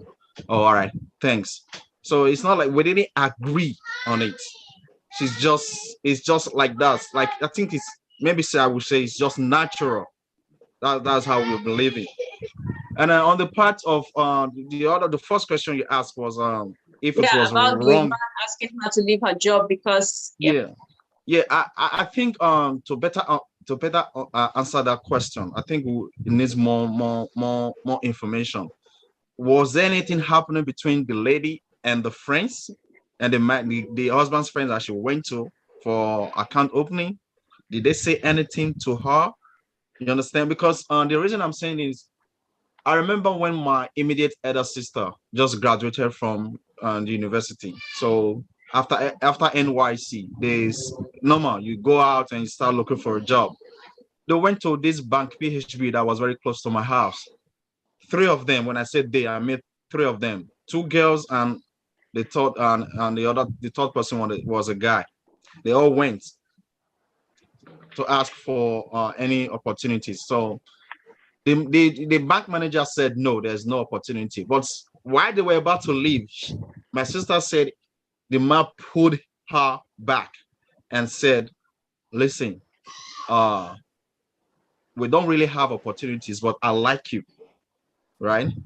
If you can date me, if you are willing to date me, I can give you all 3 of you job here, but just be willing to date me.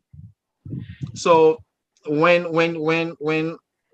things like this happen and you hear stories like this, of course you are gonna like, no, I don't want my wife to be a marketer in a bank, because the truth is the kind of how do they call it in Nigerian banks? A target, right? Isn't it a target? Yeah, the target they want yeah. them to meet, 200 million, 300 million. Where do you expect? How many people have 300 million in Nigeria that you want one marketer to go out there and fetch you 3 million. I mean 300 million. So I would not totally blame the man for asking his wife to resign, being a marketer. If she was a teller, okay, why not? But being a marketer, me for instance, based on what I've heard and seen, I wouldn't want my wife to be a bank marketer in Nigeria. But over here in the States, it's okay. They don't even give nobody targets. You can work in a bank. They don't give nobody targets. Cool. I mean, Nigeria is really a messed up place anyway. So you're laughing. But that's the truth. Somebody once told me that Nigeria is how did the person put it? Said Nigeria is actually trenches. It's trenches, bro. It's trenches. So you Miss Wura, you will not blame that man for asking his wife to resign if he did ask her to resign. It's just based on what he has heard or probably what he has seen. So that's my take on it.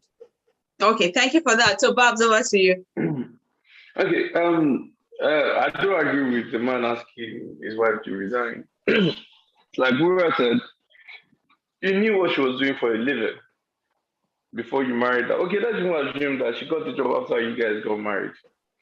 And if you want her to stop working, you need to speak to her about it. My wife sells properties. She has to also market buildings to people. She's a property, she's a QS and a property manager as well. And folks call her up at 11. Sometimes at 4 a.m. in the morning. Sometimes I'm not happy about it. We talk about it. Yo, who is this person calling you? Why is this person calling you this late? Like, there are times I got tired. I've had you up to here. Like, you know, you look going on so for how much are they paying you? So, like, but my wife is an independent woman. She wants to earn her way, and I have to respect that. And this is what she has chosen to do. I have to respect that. So that man that said his wife should resign, did he ask her what she wants to do? If she's happy doing the job, uncle. I know people that worked in banks for ages, they love it. Yeah, marketing, they go to offices, they put them under pressure. They love it. So I think the man should have a convo with his wife. But Mr. Babs, yes. What about when that job is coming with sexual harassment that she can really do nothing about, or neither can you do nothing about it? Everywhere you work in Nigeria, there's sexual harassment. There's no It's way on the you work in street Nigeria. everywhere. There's no way you work in Nigeria. There's no sexual. Welcome to the trenches, You see y'all. that teller? You see that teller that you say you don't mind how your wife is teller. The boss, this not the boss, supervisor, is sexually harassing her. You're walking on the street and someone is like, oh, Siash. Thank you. I mean, thank you. What happened? Thank you. What happened to me at Kuje one day? We went for charity. So I'm a biker, Mr. Omorike. So we went for charity at Kuje prison. Sorry, not Kuje, Suleja prison. And the warder, the lady, the warder, are they warderers now? Well, the warder. So we went to buy something for the female prisoners and the kids. So it was Pampers and, and then some guy just looks at the woman. The woman is blessed. She's busty. And then she goes like, okay, because I parked my bike at the correctional facility. So when I take Okada, and the guy goes like, Okada, I can't carry overload. And maybe I was having a bad day that day. I totally lost it for the guy. Like, that was the first day I was going to meet the warden woman. So it wasn't anything, but I just lost it for the guy. Like, jacked him. Like, what was that comment about? And he goes like, he just talks. I said, no, I don't get it. Where is the overload? Point to the overload now. Like, I mean, you just meet somebody and just... So, Baba, when it comes to harassment, making lewd comments, this is topic. It's an everyday thing for a female in Nigeria. It's something women have to deal with in this country. So you literally can be working in church office. Yes. And they'll come and make comments. They'll come and you see wedding ring. They'll come and touch it. Not so. Yes. But don't let me dwell so much on that. But I totally get what you mean. That if you come to the harassment, it also has to do with if she enjoys the job. She enjoys the job, Baba. I believe, in my own opinion, that she let her do her job. And then when it comes to independent women, who is an independent woman? So, a woman, rather. Independence is not money.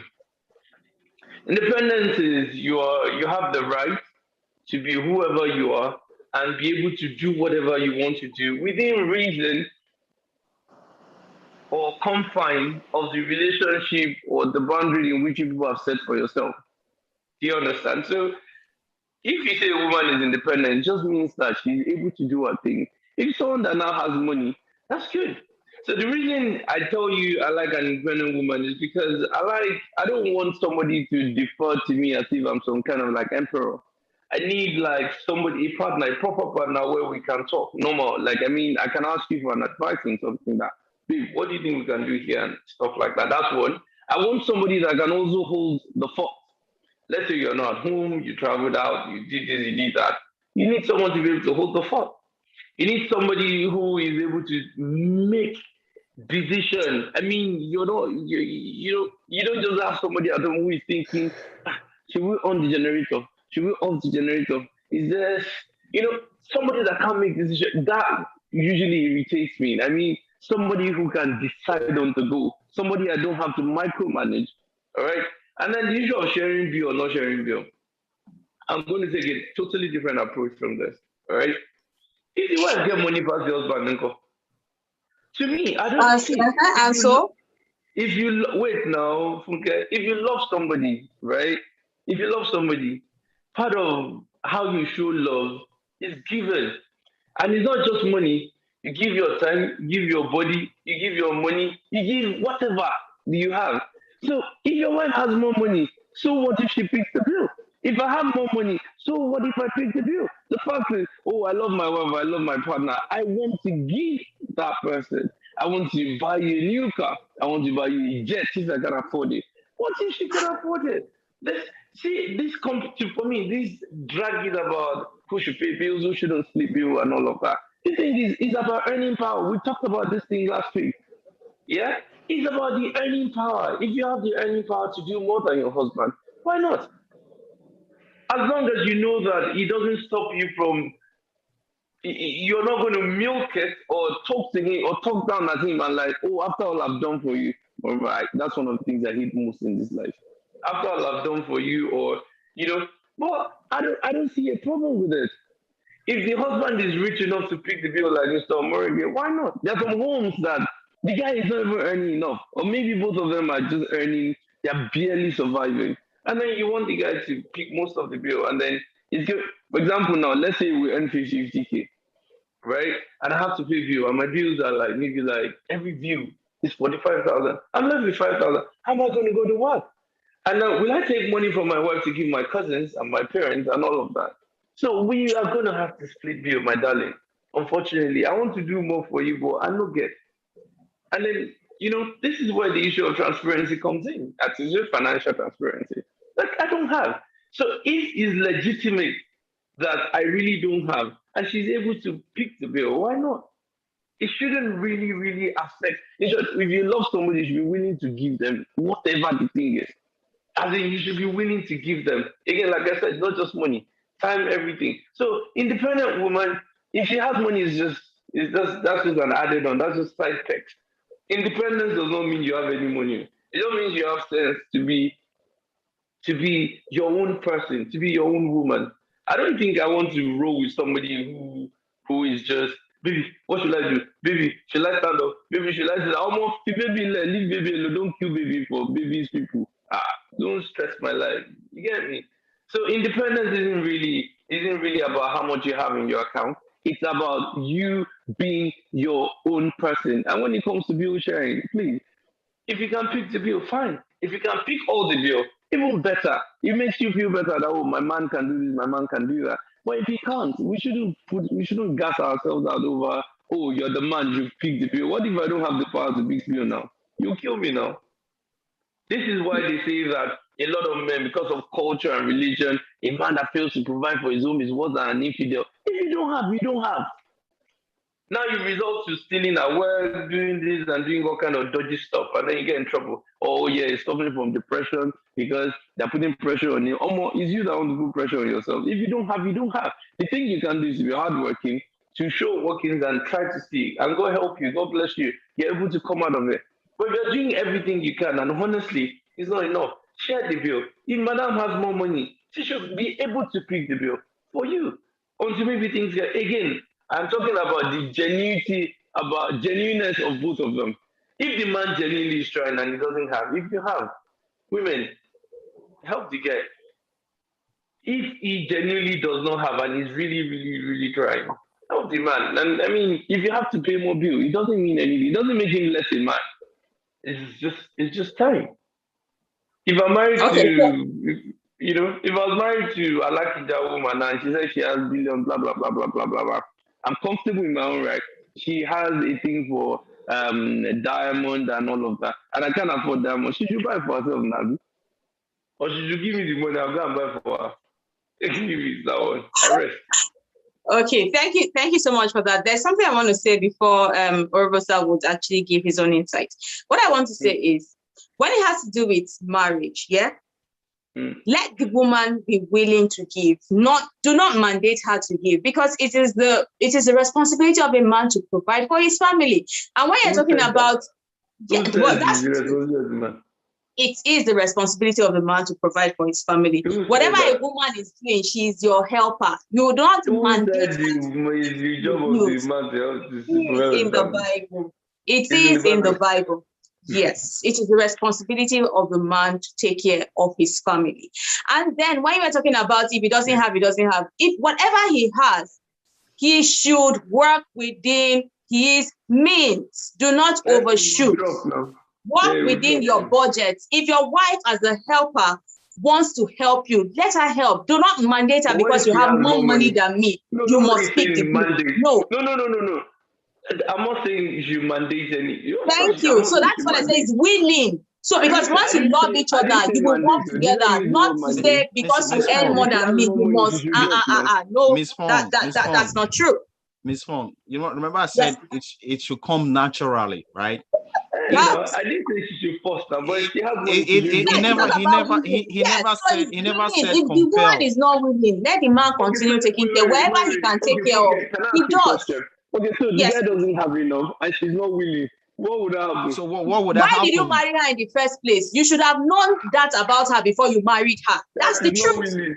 But last week, during courtship, was she giving to you? Was she always collecting for you and never gave to you? You would know. That's a red flag. But if a woman loves a man, she gives, she buys gifts, she spends her money on the man. That's the truth. Once a woman does not love a man, forget about it. She buy she day. That's the truth. So it is not mandatory that because you are marrying me, you have more money than me, you are picking the bills. No. It is a willing thing. Support. She's a support system. We're not saying mandate. We're just saying that she has. I just wanted to tell you that it's not a mandatory contribution or splitting. Okay. She's not going to use her sense. Like the wife picks the bill. You understand? She does it. She loves her family. She wants to build her family. She gives. Not like you sit and say, oh, you go bring 50% of your money. I bring. What's that? Even when we were talking about the man that they must bring even to buy toothpaste 2 naira, bring 1 naira. Like, what is it a transaction? What was that's not marriage? Happens in the law home. That's wrong. I know. That's why I'm saying it. Wait, all this thing where they talk now, Niger style. Outside the country, a lot of, I'm telling you, Omorigi, I bet answer this. He said it. He's in New York, right? He did not sit down to discuss that you are bringing this personal percentage of your money. He didn't say that. Then she picks it. Outside the country, everybody go pay something. Are you joking? See, Mr. Babs, you are very correct.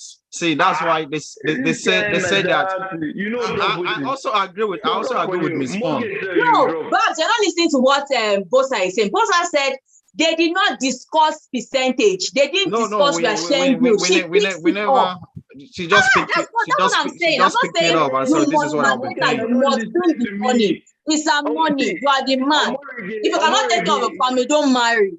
Omorige is a different man. Outside the country, you split bills. See, there are some people, yeah, you're right. No, but not, it's, I think this thing is based on individuals. You understand? Individuals, I get it, Yeah. but Omorige, It's- okay, out of 10 men, out of 10 family outside the country, how many split bills? Well, I don't have the statistics, but they do. I know, I'm just saying off the top of your head. Me, Okay. I live in the UK for a bit, and I can tell you that it's about 8.5 out of 10. Out of 10. If it's a white family, not 10. Yeah, you no, you're right. I agree with So you. sorry, I'm sorry. You said they split bills, right? Babs, they split bills. What about when it comes to childcare? Do you know what goes on when it comes to childcare? Did they tell you how childcare happens? Did they tell you when it comes to... I'm just asking, you know the statistics. Miss Wura, what do you mean child? What do you mean child care? What do you mean child care? I wouldn't have No, to he engage said that in- this split. No, I understand couples. I understand couples split I bills. get it. But when the child is involved, that the wife the woman carries the child, what happens? Because I know. Ura, No, now I was you are hoping we don't talking. have to engage. I was hoping we don't have to engage on this. Let me say something to you now, please. And I want you to take it with the cleanness of heart. See, but it is a job. If a woman and a man, they've decided we want to get married though, and we're going to carry baby. It is one person's job to carry the baby. Unfortunately, Yes. there's nothing I can do about that.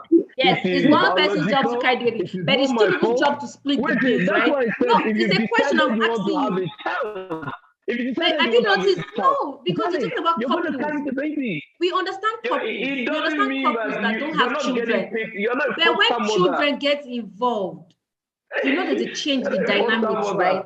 So you don't get paid for carrying baby. That's your job Nobody anyway. said, are you not listening to me? Nobody said you're getting paid. You've been emphasizing on splitting bills. But Miss when a Wura, child, are you talking? I Okay, am sorry. Mrs. Wura. I am not Miss Wura. Oh, sorry, ma.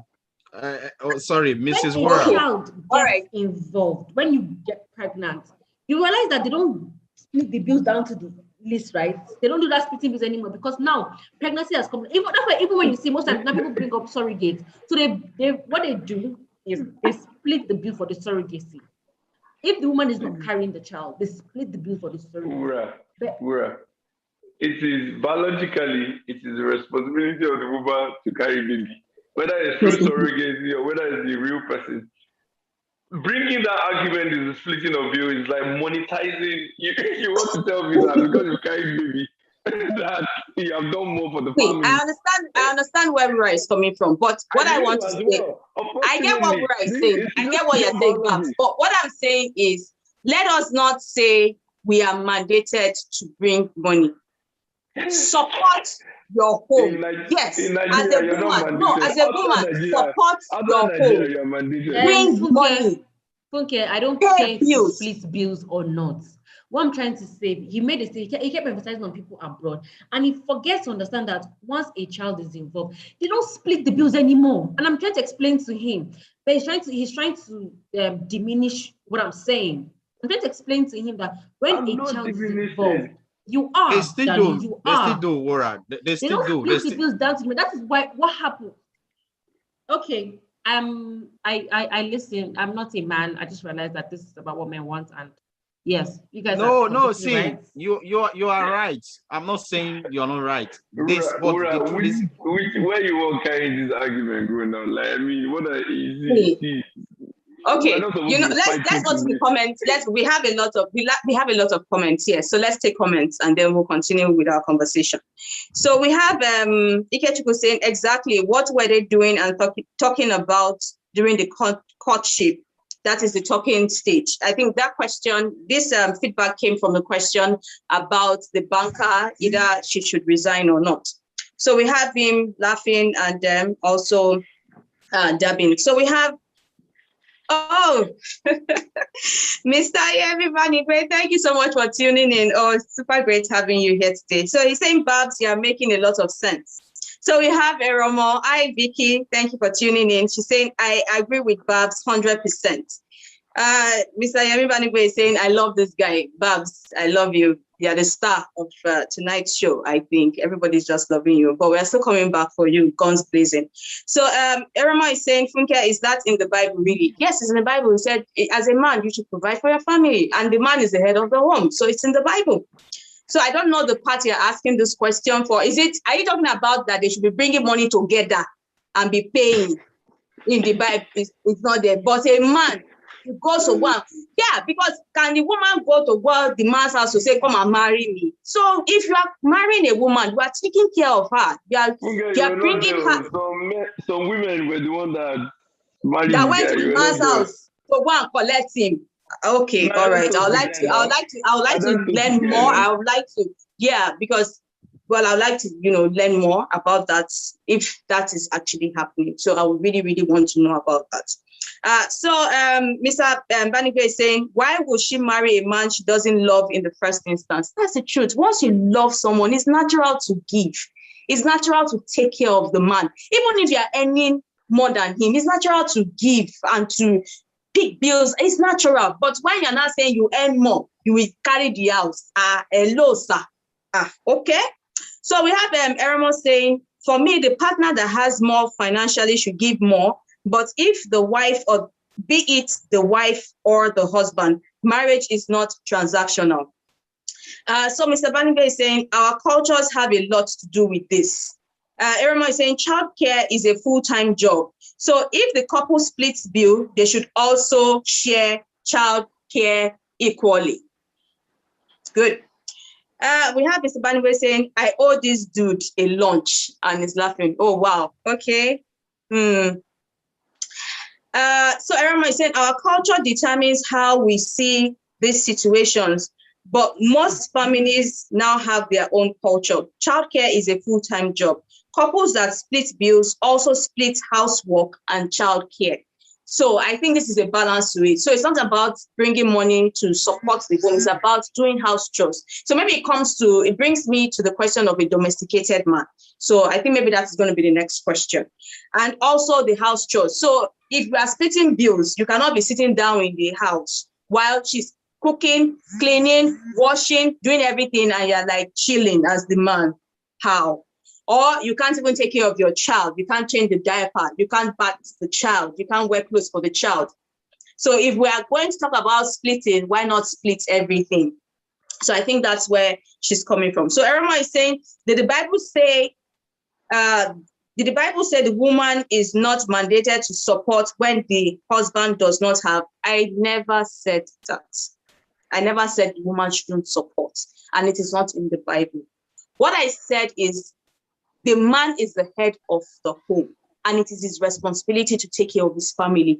A woman is a support system and a helpmeet to the man. That is what I said. So I didn't say it in the Bible that the woman should not. I never mentioned that. So we have Comfort Haruna. Thank you for tuning in. She said, I'm a bit confused. Does Wura mean splitting childcare and both being responsible for the child, or actually carrying the pregnancy and giving birth? Okay, that's a question for you, Wura.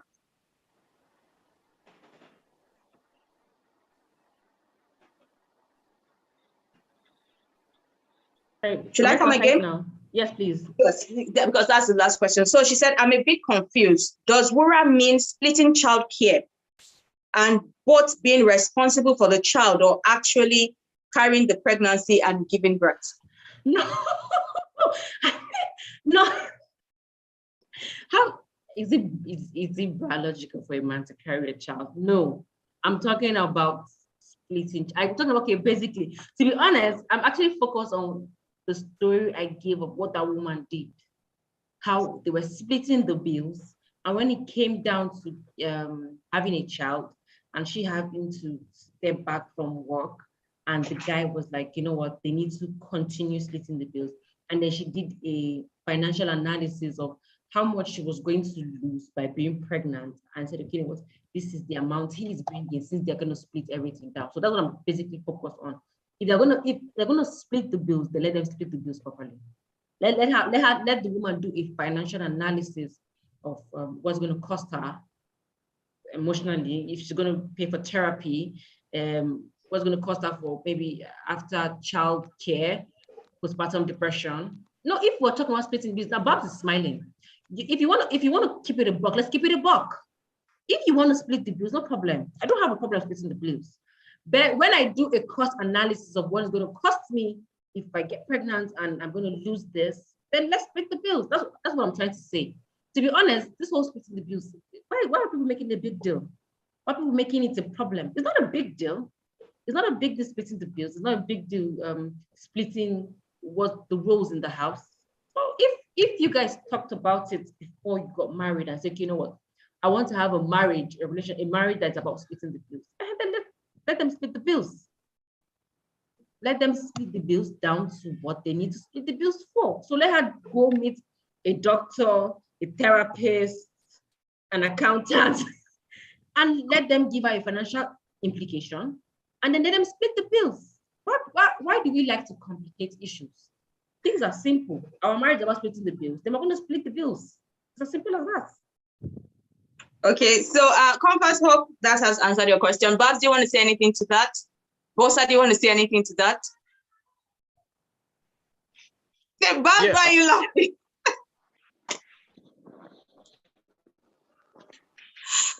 Yeah, I agree with Mrs. Wora. Yeah.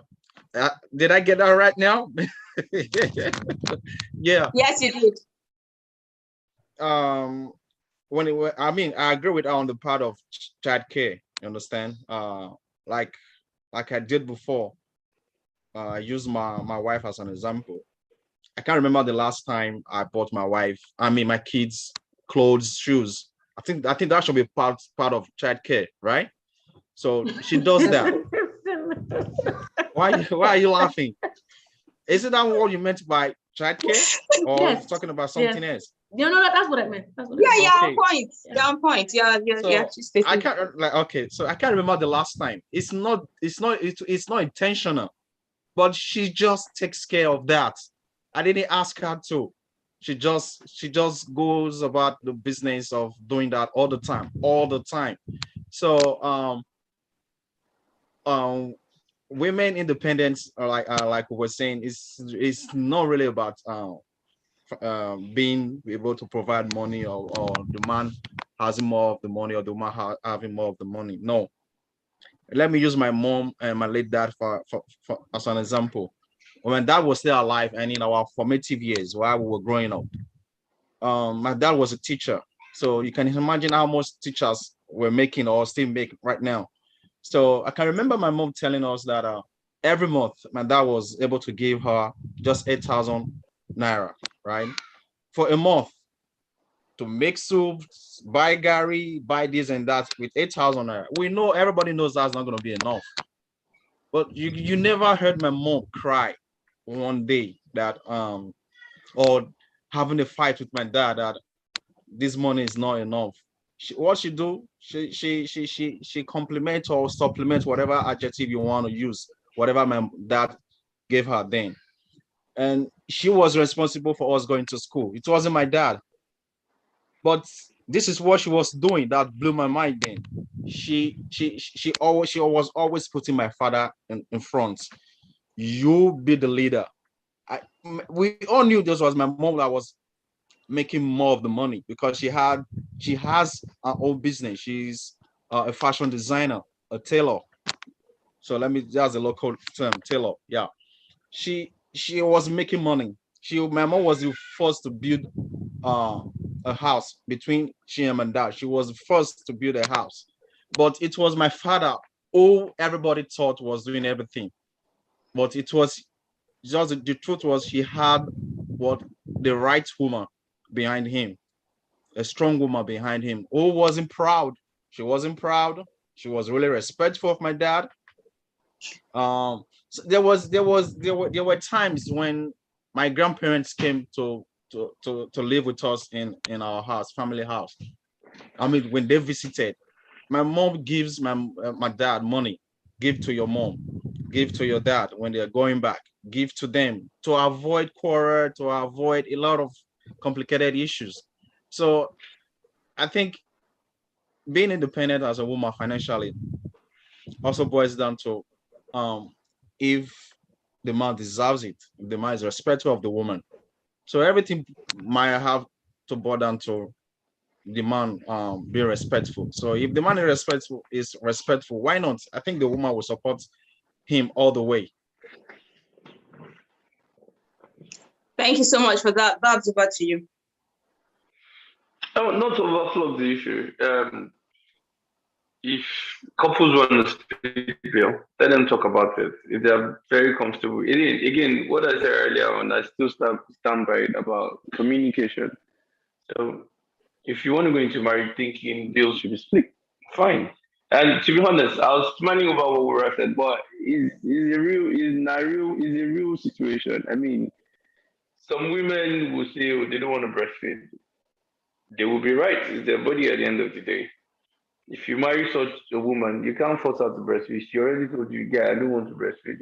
So, but these days, like I said earlier, it's 2022, and so many things are emerging. The women are more aware of themselves. They are discovering each other. They are personally discovering themselves. They want new things, and they will be right. So, before anybody goes into any union, you should know if they want to split bill. If the husband wants to tell you that, okay, we're going to split bill. If you don't agree with it, of course you japa now that my own man must pay bill. And if you too, as a woman, you think that if I'm going to carry baby, you should pay something towards it. You should tell him. If he does not agree to it and you can't live with it, you move. Yeah. Again, it's 2022. The age of everybody's voice should be heard. And everybody's opinion and thoughts should count. I mean, let's maintain the same energy. If the woman thinks that it's okay to split bill, fine. She says it's not okay to split bill. Talk about it. If you cannot agree and move forward with it, then don't go ahead with it. Don't get married to somebody and start moaning over, well, I thought. You don't thought anything. If is again, I was finding out what Wura said, but she will be correct. If she thinks that surrogacy or maybe childbirth or is going to stretch my body, postpartum depression, these are real things. People kill themselves because of it. So she thinks that you should remunerate her for it, or she should say if you are happy to do it. I'm sure some people are doing it. So again, everything should be talked about. Really, don't let's just assume that and if what Omorike said, Momsi earns more, my mom earned more as well. We think I don't see anything wrong with a woman bearing bills if she can. If let's assume I wasn't married, if she doesn't agree with it, then fine, we should talk about it. If she agrees with it, then fine.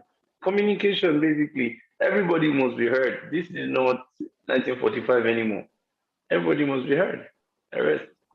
Thank you so much. So sorry, I want to it's out of the conversation, and both of Orobosa, if I pronounce your name terribly, I'm so sorry. And Babs. Why do you call him Omorike? Sorry, man. What? I call him Omorike. I thought it was Omorike. Orobosa is hard for me to pronounce, and you want me to. That's his surname. You want me to call the other one? Please, pardon me, please. Just say Bosa. Are you not Nigerian? Bosa. No, I'm not Nigerian. I'm from Ghana. Bosa. If both of you made a statement about the fact that your moms make more money, and I noticed this out of the question. I'm so sorry to take you guys out of the conversation. Okay, that's fine. Yes, I noticed something that a lot of men do. Like, I applaud your dads for being supportive of their wives, but I noticed some men, they would rather block the woman by making her tell people that her house is his. Like if she lets people know that the house that she built with her hard-earned money is hers, it feels like the men make it as if she's disrespecting them.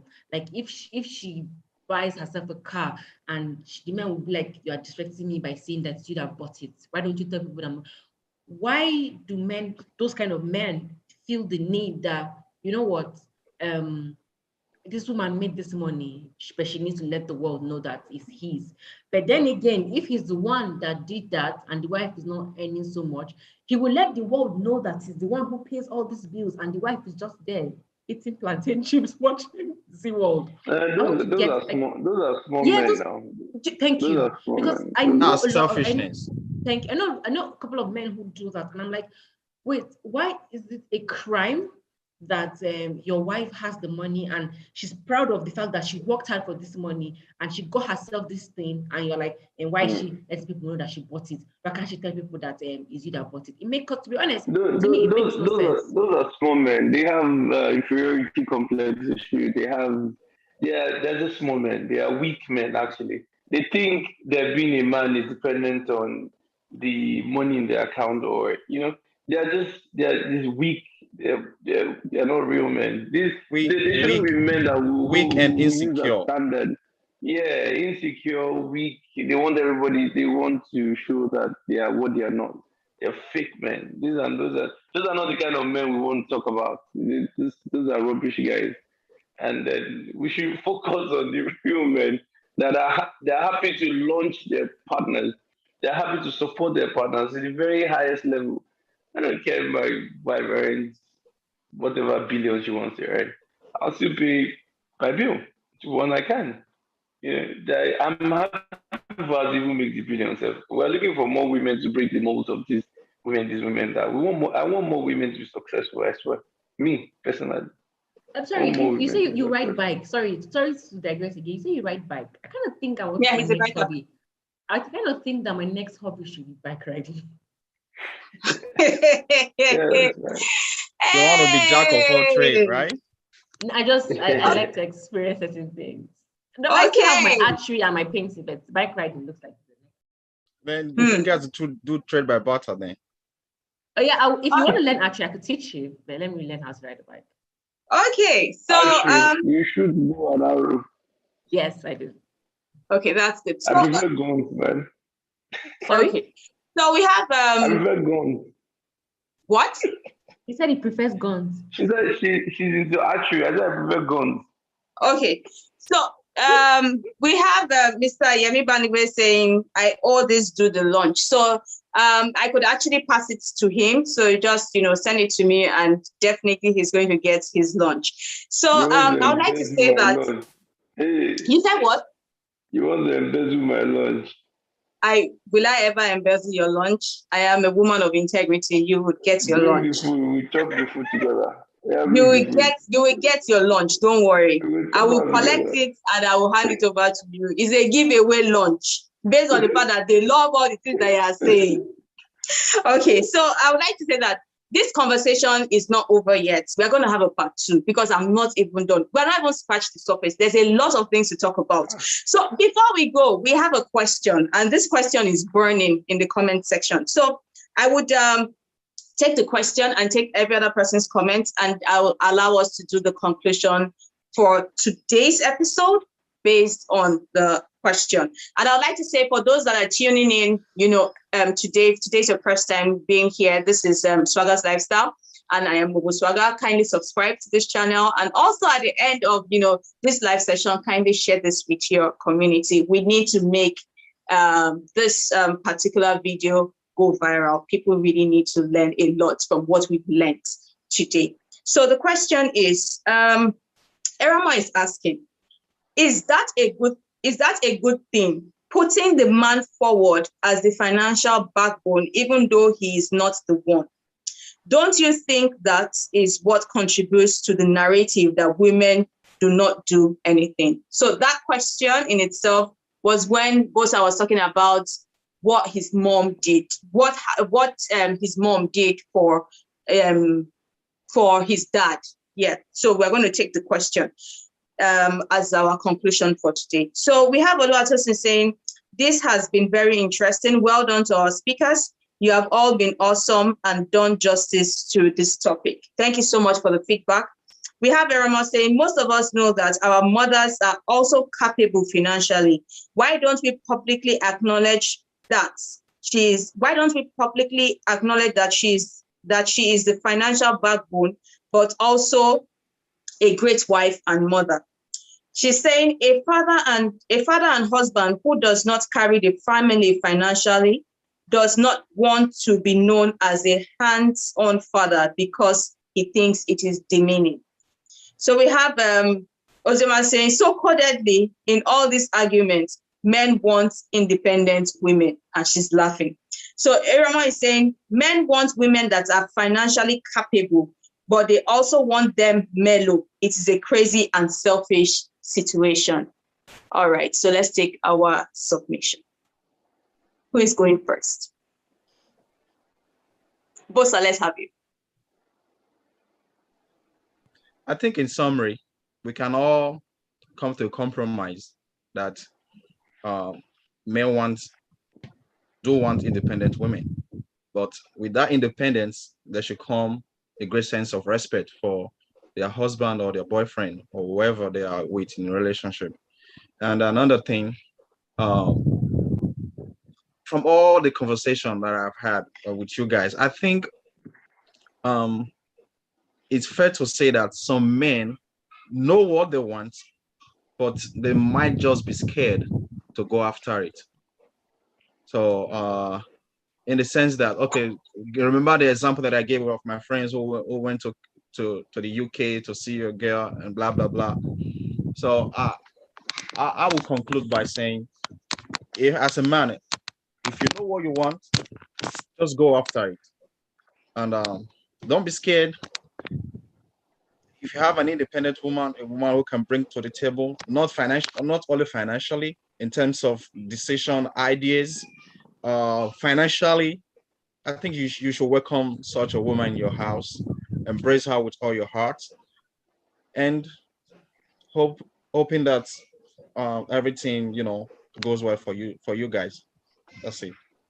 Oh, you've not answered the question. So let me take Was the there a question. question? Oh, yes, there is. So the question is that a good thing? Putting the man forward as a financial backbone, even though he is not the one. Don't you think that is what contributes to the narrative that women do not do anything? So this question stemmed out of when you were talking about your parents. Yeah, so that's the question. Well, I think in my own case, in my parents' case, it was a good thing. Not because of what my father would have been doing or what he would have done, because my father was a gentleman. So it was really a good thing. But because of what extended family would have said or do. So that was why my mother was doing that. You understand? So, like I said, in my parents' case was good. So I don't know. I can make it a general thing that is a good idea, because some women don't even want to do such. But my mother was humble enough, and my father was also responsible enough to accept that. So to say it's not a good idea, I think it depends on the individual who are involved. So maybe this might be another topic for another day. But I Yeah. believe, like I said, maybe I'm reiterating now. When it comes to my parents, it was a good thing. You know what? Only recently, my wife was earning more than I was earning. You understand? She was earning more than I was earning, and not that she was doing most of the things and I was not putting her no, putting she was not putting me forward, no, but there was harmony. Why? Even when she was making more, there was harmony in the house. I was even pushing her to go for more. You understand? I was pushing her to go for more. So to say that if it was a good thing that my mom was putting my father in front, why she was really the one doing the things financially, it wasn't a good idea. As long as there was harmony, as long as my father appreciated what she was doing, and as long as my mom was happy doing what she was doing. So I think it in that sense, it was a good idea. Yeah. Thank you very much for that. So we have Babs and then we'll take Rura.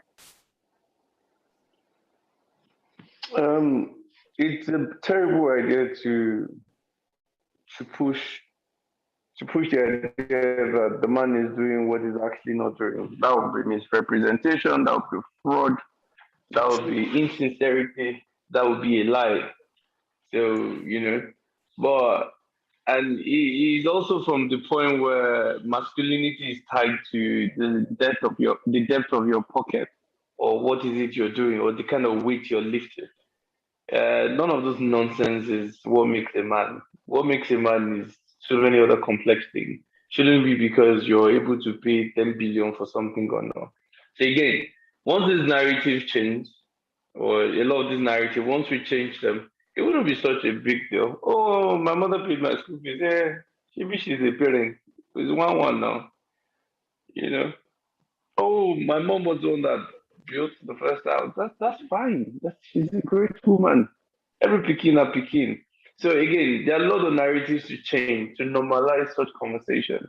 If you hyped up your son so much, and then he ends up not doing as well as your daughter, where you won't keep face, you know. So if your man has shouted so many times, the man in this house, and the man in this house, and the man in this house, man, bring money now. There's no money now. Of course, shame will catch him, right?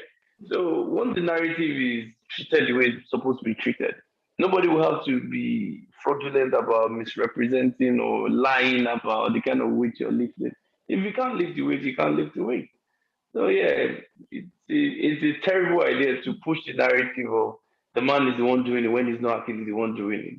If they say you're not doing it, you won't die. You can be motivated. You can be gingered to do more. But if no be you, no be you, no go dey claim wetin you no do. Thank you very much, guys. Thank you so much. We're over to you. To be honest, I agree with what Bob said. Everybody do their recognition, their award. If I put in the work, I should be able to be recognized for it. I did the work. And I like what he said. You're a parent. If a parent pays the school fees, why can't they say my mommy paid my school? Is that not your child? If you can afford to pay the school fees, why can't I say that I paid my child's school fees? I paid my child's school fees. If I buy my child stuff, why should I be hiding or say that no? My boss, it's my child. I will do whatever I want to do. I should not be hiding. If I buy my first car, I will loudly. Do you know what it means to work, gather money, and buy a car? You know what it means to work, get money, and build a house? Why is it a crime for me to tell people, tell the world that I built a house because maybe my husband hasn't built his own house yet? Because I don't see anybody stopping a man from telling the world that he built his house so that because the wife has not built the house. To be honest, for me, I feel if you put in the work, you should get the recognition. You deserve the recognition. I can understand, back in those days, the toxic masculinity was, I see the hot, but not anymore. If you put in the work, you deserve your recognition. That's for me. Okay. So, okay, thank you so much, Bua, for that. Thank you, everybody, for, chipping in. What I would like to say is, because we have another question, and before we take the comments, even for the women, because we have a lot of women that, in as much as they're the ones doing, picking bills in the home, they now start feeling like the man, like the breadwinner. They talk the man down. They insult the man. I think that is wrong. So I think that when there is a shift in order, abuse is inevitable. That is the truth. Okay, Wura. Okay, it's this thing about when a woman starts making money, there is a shift in order. I just want to understand it. Are you trying to say? Wait, no. I understand. To be honest, because I see it, not just you. I hear a lot of comments. People say it's because the woman is making money. That's why she talks to her husband that way. But we see men who make money and talk to their wives that way, and it's normal. Like people don't really see it as a big deal because he's a man and he makes the money. So why is that when the roles are reversed and she's now the head of the house? It's not a problem because no, we tend to tag men head of the house because he's putting the bills and he's the provider. So why is that when the roles are reversed and she's now the provider? It feels like if she tells him, is my food ready? It's not like as if she's been disrespectful.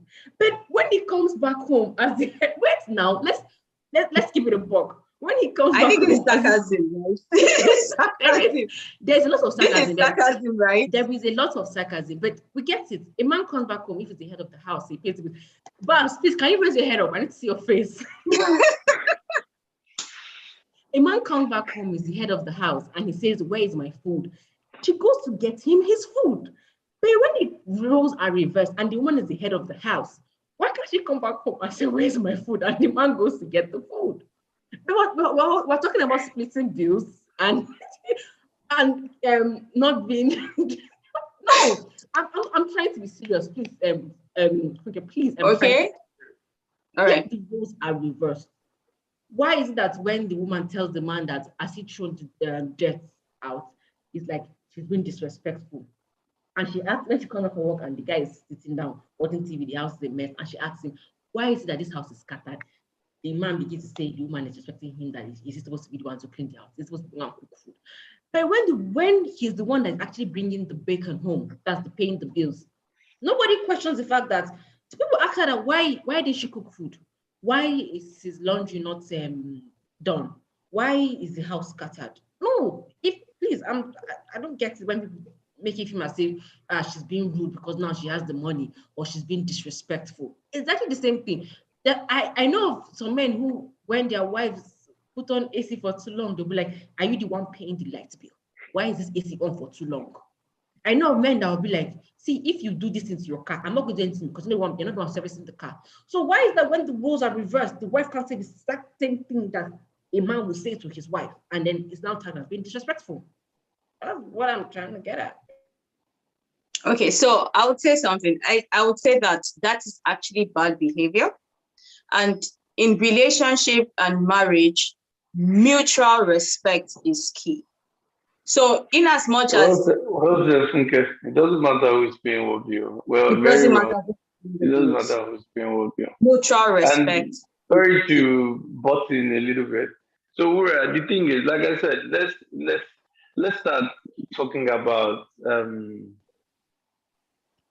ideal situations, and let's, when we talk more about how it happens in better places, maybe others will learn as well. I totally get what we're saying, but split bill or no split bill, whether or not you the bill or not, like, you don't get home and then behave like I'm in my office right now. Before I get home, that'll be like, Pastor, I shouldn't get home and go and wake anybody up and say I want to eat. Come Okay, on. Babs, I feel like people don't understand where I'm coming from. No, I get what you're saying. What I'm saying is, you know why I'm saying that? Why I said that? Why I made that statement? Because now, can you see how it is not a good thing? That's the point I'm trying to make. I'm agreeing with you. I'm saying that, which was why I agreed with what Funke said. When Funke said, this is respect, it has to go both ways. To be honest, that's why I said earlier on that, look, all these resources and steroids and muscle, we should try and, differentiate them on how much power you think you have because you have money, or how much power you have because you're paying the bill, or because you're paying the children's school fees, or because you bought a car for somebody you said you love. We should start differentiating this. Maybe then we're going to learn to behave better. Again, thank you. I'm home late now. I'm going to go and drag for dinner that someone should go and cook. Or I just get home and I want to tell them, please give me food. And then I can't say nicely. I just say, can you not see that? Oh, what is wrong with your wife also coming on? Like, babe, I'm tired. Can you order me something? Or can you, I've seen situations where my mom comes round and she goes like, and I'm like, Bella, am I worried? Don't put your mouth in it. The reason why I made that statement is for you to see how actually absurd what you're doing is. It's absurd. Like I said, that's why I said it's bad. Yes, that's why I said it's I had to put. That's why I was laughing about it. I had to put it in that way for you to actually see that it's actually absurd. Now that the roles are reversed, does it make sense to you? And you remember a moment ago when I said it's 2022. I can't imagine what will be happening in 2030. If it's 2022 now, we're having this discussion. I mean, everything we know as we knew it would be, we know it will be totally out of the window. I mean, we'll be totally out of the window. If we think we are seeing changes now, it will get better. I mean, it will totally get better. So let's start talking about how it should be happening right now, where The fact that you're paying school fees doesn't mean you should come and talk to your wife anyhow. The fact that my wife has money doesn't mean she come and speak to me anyhow. Like, I mean, yeah, you bought the car for me, but you said you love me now. Did I ask you to buy the car? You know you didn't bought the car, you know? So, like, again, these are things that, like Funke said, mutual respect. I mean, yeah, you pay the bill, but babe, please, can I eat? Oh, there's no food at all. Can you please get your food? I'm tired. So you should be able to say that without, say, please, can you go and get your food? Like, I'm tired. No vex, I beg. And you're like, okay, that's fine. Like, you know, oh, babe, I can't cook this night. So she eat noodles. And no, Allah, now I make a chop noodles. It's totally fine. It's totally fine. So these are the kind of discussion we should start having, and we should encourage everybody to speak up and to respect themselves more. And then again, when the respect is no more said, don't go ahead and marry. It's not, because it will get worse. Till finish, you still enter. You people are there for like 50 years if you want to keep it at that. So, you know, so we should, you know, Wura, let's start talking about the future. We shouldn't go back to those local men or those local women that because they now have money, they're talking to their husband anyhow. Or because the man has money, he's talking to his wife as if he's an emperor. You know, let's start talking about how this thing, you know, how young people should start behaving. And, you know, we are the future. Well, if we never old child, but I mean, We are getting Rosa, there. do you want to say something? Yeah. Yeah, it's not a bad idea for a wife to come home and tell the husband, babe, what did you make? Understand? That's if the man can cook. You are a Understand? foreigner. No. No, the thing is, we're not saying it's a bad idea, but I'm it's not the a manner of foreigner. approach we're I'm talking still Nigerian, about. Manner of 100%. approach. There's nothing wrong in saying, babe, man, I'm hungry. Please, I beg, that your food, you know that's your rice I used to cook, rice to cook. There's nothing bad in it. What I'm saying is, Exactly. it's the manner of approach. I'm trying to say that if the roles were reversed, you see how awful you are, how rude you are, how condescending you are. If the roles are reversed and you talk and the person talks like that, how you can see how demeaning it is, how absurd you are, how disrespectful you are. That's where I was getting at. There's nothing wrong in telling your partner to do this for you. There's nothing wrong in telling your husband that, oh, please, can you help me? Babe, that those plates, Wash my plates. I'm not wash them, guy. Yeah, You get, there's nothing wrong. I do It's that. not I do about that for it's my not about wife. Yeah. communication, mutual respect, and manner of approach. There's nothing wrong. That's why I was laughing about it. Like, okay, let's create a scenario where this psychotic person, because as far as I'm concerned, I feel that kind of behavior is you being psychotic. So if you do that, see how it feels. See how it feels when you're talking to me in a condescending manner without respect. Now I'm being the same way to you. Now you're shouting that I don't have respect. So that means that's to tell you that you actually never had respect for me. Okay, so thank you so much. We have to wrap up because Babs is still in the office and he has to go home. And we've had a very wonderful conversation. So I will just take the last comment and then we've actually done the conclusion. I will just do the outro and we'll call it a night or a day wherever we are.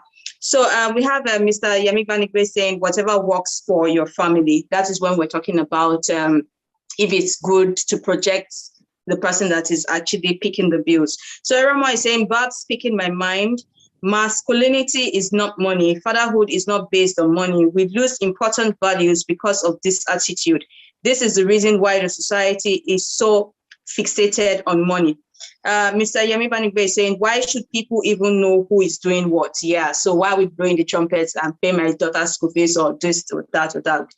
Why do you want to do that? Is it for validation? Is it for praise, for people to praise you and all of that? So that's the question. We won't, respond to that. Probably maybe we'll pick up this question in our next, when we have the part 2.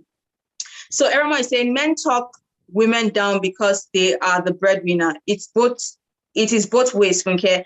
Men abuse the women too because they are the providers. Nobody sweats when the woman is talked down by the husband.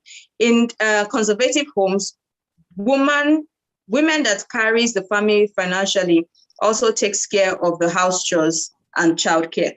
Okay, so thank you so much for that feedback, Iroma. When we actually start part 2, we are going to start with these questions and also start with this feedback from Eremon to be able to start the conversation, because we need to wrap up and go now. So I would like to say thank you to everybody that tuned in today. Thank you for joining the conversation. Thank you for the feedback. Thank you for the questions. Thank you for those people that are actually new to the community today. Thank you for subscribing. And we know that we will be here again next week, Saturday. And this time around, we're talking about the EB2 visa. So for those people that want to Japa, come, bring your pen and paper and come and learn how to Japa in a legit manner with ease, without you hopping from one place to the other or doing illegal runs to be able to get your papers. So I remain Gogo Swagger. Thank you so much to our amiable, wonderful, intelligent guests. Thank you all for coming to the show today, for honoring our invites. And Babs, I'd like to say thank you for staying this long. I know your house is far. Thank you so much. And Wura, thank you so much. Bosa, thank you for leaving everything that you are doing and for coming on the show today. I remain Gogo Swagger till I come your way next time. Do take care of yourself. And also, men know what they want. So for men, go for what you want and live your dreams. Till I come your way next time. This is Gogo Swagger and this is Swagger's Lifestyle. And bye. Thank you all. Thank you. Thank you. Namaste.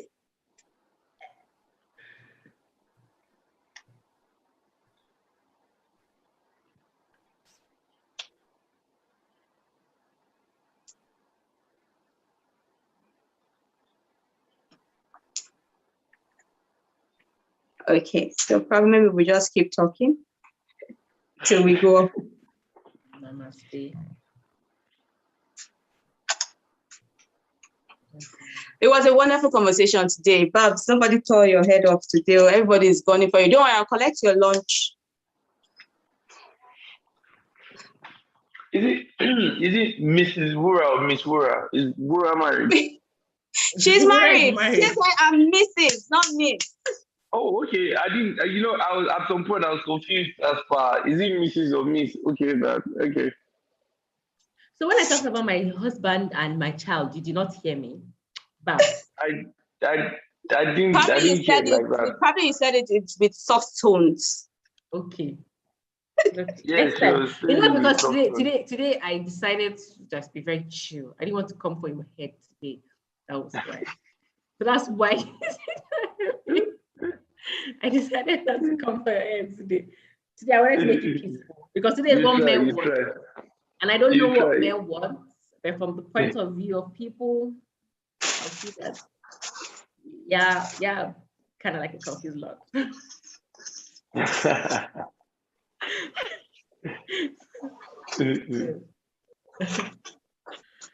was a very wonderful conversation. So we could log out if we want to, so that everybody could do what I'm trying to. But the thing is, yeah, I feel like but we're still live though. Women want the same thing like men want. I think it's just human nature. Like, because we've been programmed to think that men want this kind of thing, so women want this. So it makes it look as if it's quite difficult, but it's not really that difficult. Men. Yeah, you're right. It should be a humanity thing. It's not just about the humanity thing. Gender. Women want power too. Women want money. Women want respect. Mm-hmm. Women want to be vulnerable. There's some couple of women who are not vulnerable because they feel like if they are vulnerable, they'll be termed weak, and they don't want to be seen weak, so they don't want to be vulnerable. I think it's just a human thing. These people, the truth is that I say, if both genders can actually communicate, like, you know what?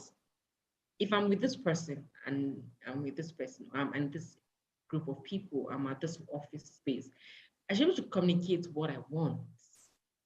I want to be respected by what I do. I want to be able to be valued. I want to be able to feel vulnerable. I want to be emotional without being seen like I'm not man enough. Like,